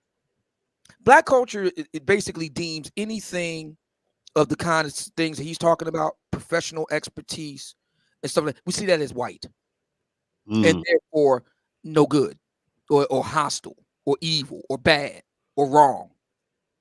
This is the reason why we don't want to go to the expertise and stuff like that. Get expertise, professional expertise, research, anything like that. We see it as white. We cling to mama's wisdom, homespun wisdom, for folksy type of stuff, you know, the barbershop, you know, that's you know, the church, you know. We have a major mental health issue in the Black community, for example, and we don't take counseling and mental health seriously. We see that as white. Research is white. Being professional is white. Having expertise is white. Speaking the King's English is white. Did you know that the Smithsonian actually posted up a infographic on this, Bernard? I'll send it to you. Excuse me. They actually posted up an infographic breaking down how things are white. Oh, you touched on some Obsidian, and actually after this, I'm gonna have to bounce off. But yeah, I was about to shut it down anyway. But Obsidian did bring up something because my father was on the school board of the city I grew up in, Gary, Indiana, and he was very much a scholar, much more than myself. And Time Magazine once did this article. I want to say it was about Ebonics, and it broke my father's heart, man. It literally, some of the contents in it, where essentially some brothers and sisters were being interviewed, and they went on to essentially say that they purposely did not want to master the King's English because they said if you end up speaking all proper and stuff, you know, people gonna look at you as like white and shit. And like I can't remember the exact words, but they were essentially saying I would rather be inarticulate and get my respect from my people than to speak proper English and have my friends call me white. And man, the look on my father's face reading that, it broke my heart looking at his face reading that. He was just like, he just gave me a look. He didn't even say a lot. He just shook his head like, man, we got a lot of work to do. Yeah. Yep. Platinum back in here with another one. Appreciate the super chat. You just super chatting just to talk shit today, Platinum. He said, niggas stay hating on me because I'm the best. My numbers got them niggas in their feelings. All right, Plat. That's what's up. All right, Plat. He just super chatting to talk shit. But all right. No, Azrael, I'm getting out of here, man. You know, as we closing in on the 4-hour mark, I'm about to get up out of here. Any of y'all got any final words before I pull the plug on this bad boy? Y'all can go ahead and fire away now. Anybody got anything they want to say? Closing comments? I just want to say, man, thanks for having me on here, man. Appreciate you rocking with ARC and Obsidian. You feel what I'm saying? Obsidian is the data master, bro. This dude be having stats and data. Yo, I'm impressed, bro. You be on top of it. You know what I'm saying? But I appreciate all y'all, you know, out there in the chat and all that other good stuff. Go to badboymembership.com. Oh, yeah. Yeah, I was just about to say, moderators, real quick while we closing out. We about to be out of here in like 2 minutes. If y'all could drop Lucario links real quick. I forgot to do that. Badboymembership.com, the link to his channel, all of that. Quickly. All right, go ahead, Lucario. Appreciate it. But yeah, that's what's up, man. Appreciate everybody in the chat, man. And that's pretty much it, man. Real talk. Yeah, I would say essentially the same thing as always, Bernard. I love when you allow me to express my thoughts and opinions. No doubt. And good discussion. I think we covered a lot of good things, and yeah. So Obsidian, you got anything as we get up out of here? Yes. To those who would argue that the black manosphere has bigger fish to fry than talk about women and how to get women, I would say this. Name me the society on planet Earth that has ever advanced beyond that of, at best, an agrarian society where its men and women fundamentally didn't get along. If we don't have black love, we don't have black anything. We don't have black business, black politics, black education. Right now, they're talking about the HBCUs being underfunded. I wonder why. I wonder why the HBCUs are so underfunded. Could it be because of the fact that black folk don't believe in giving back to their alma maters? Could that have anything to do with it? We got some serious work to do, and it starts between black men and black women. If we cannot get along, it's done. If you think it looks bad now, just wait until Hispanics take over mid-century, because you ain't gonna be able to browbeat them the way you do white folks. That's it. All right, with that said, we about to get up out of here. I'd like to thank everybody who came through today, whether you like, share, subscribe, hit the super chat, the Cash App, whatever you did to support the stream in any way, shape, or form. Thank you very much. Appreciate that. And we are out of here. Peace. All right, peace, Today's y'all. show is brought to you by the Division 6 comic book, created and produced by Michael Varner and executive producer Theodore Young. Division 6 is a James Bond meets Mission Impossible like geopolitical thriller. The protagonist is Seth Banks, an African-American male genius in cryptology and economics that secretly works for a rogue organization of the CIA called Division 6. Be sure to click the link in the chat room or in the video description to view the comic book. New chapters are added bi-weekly.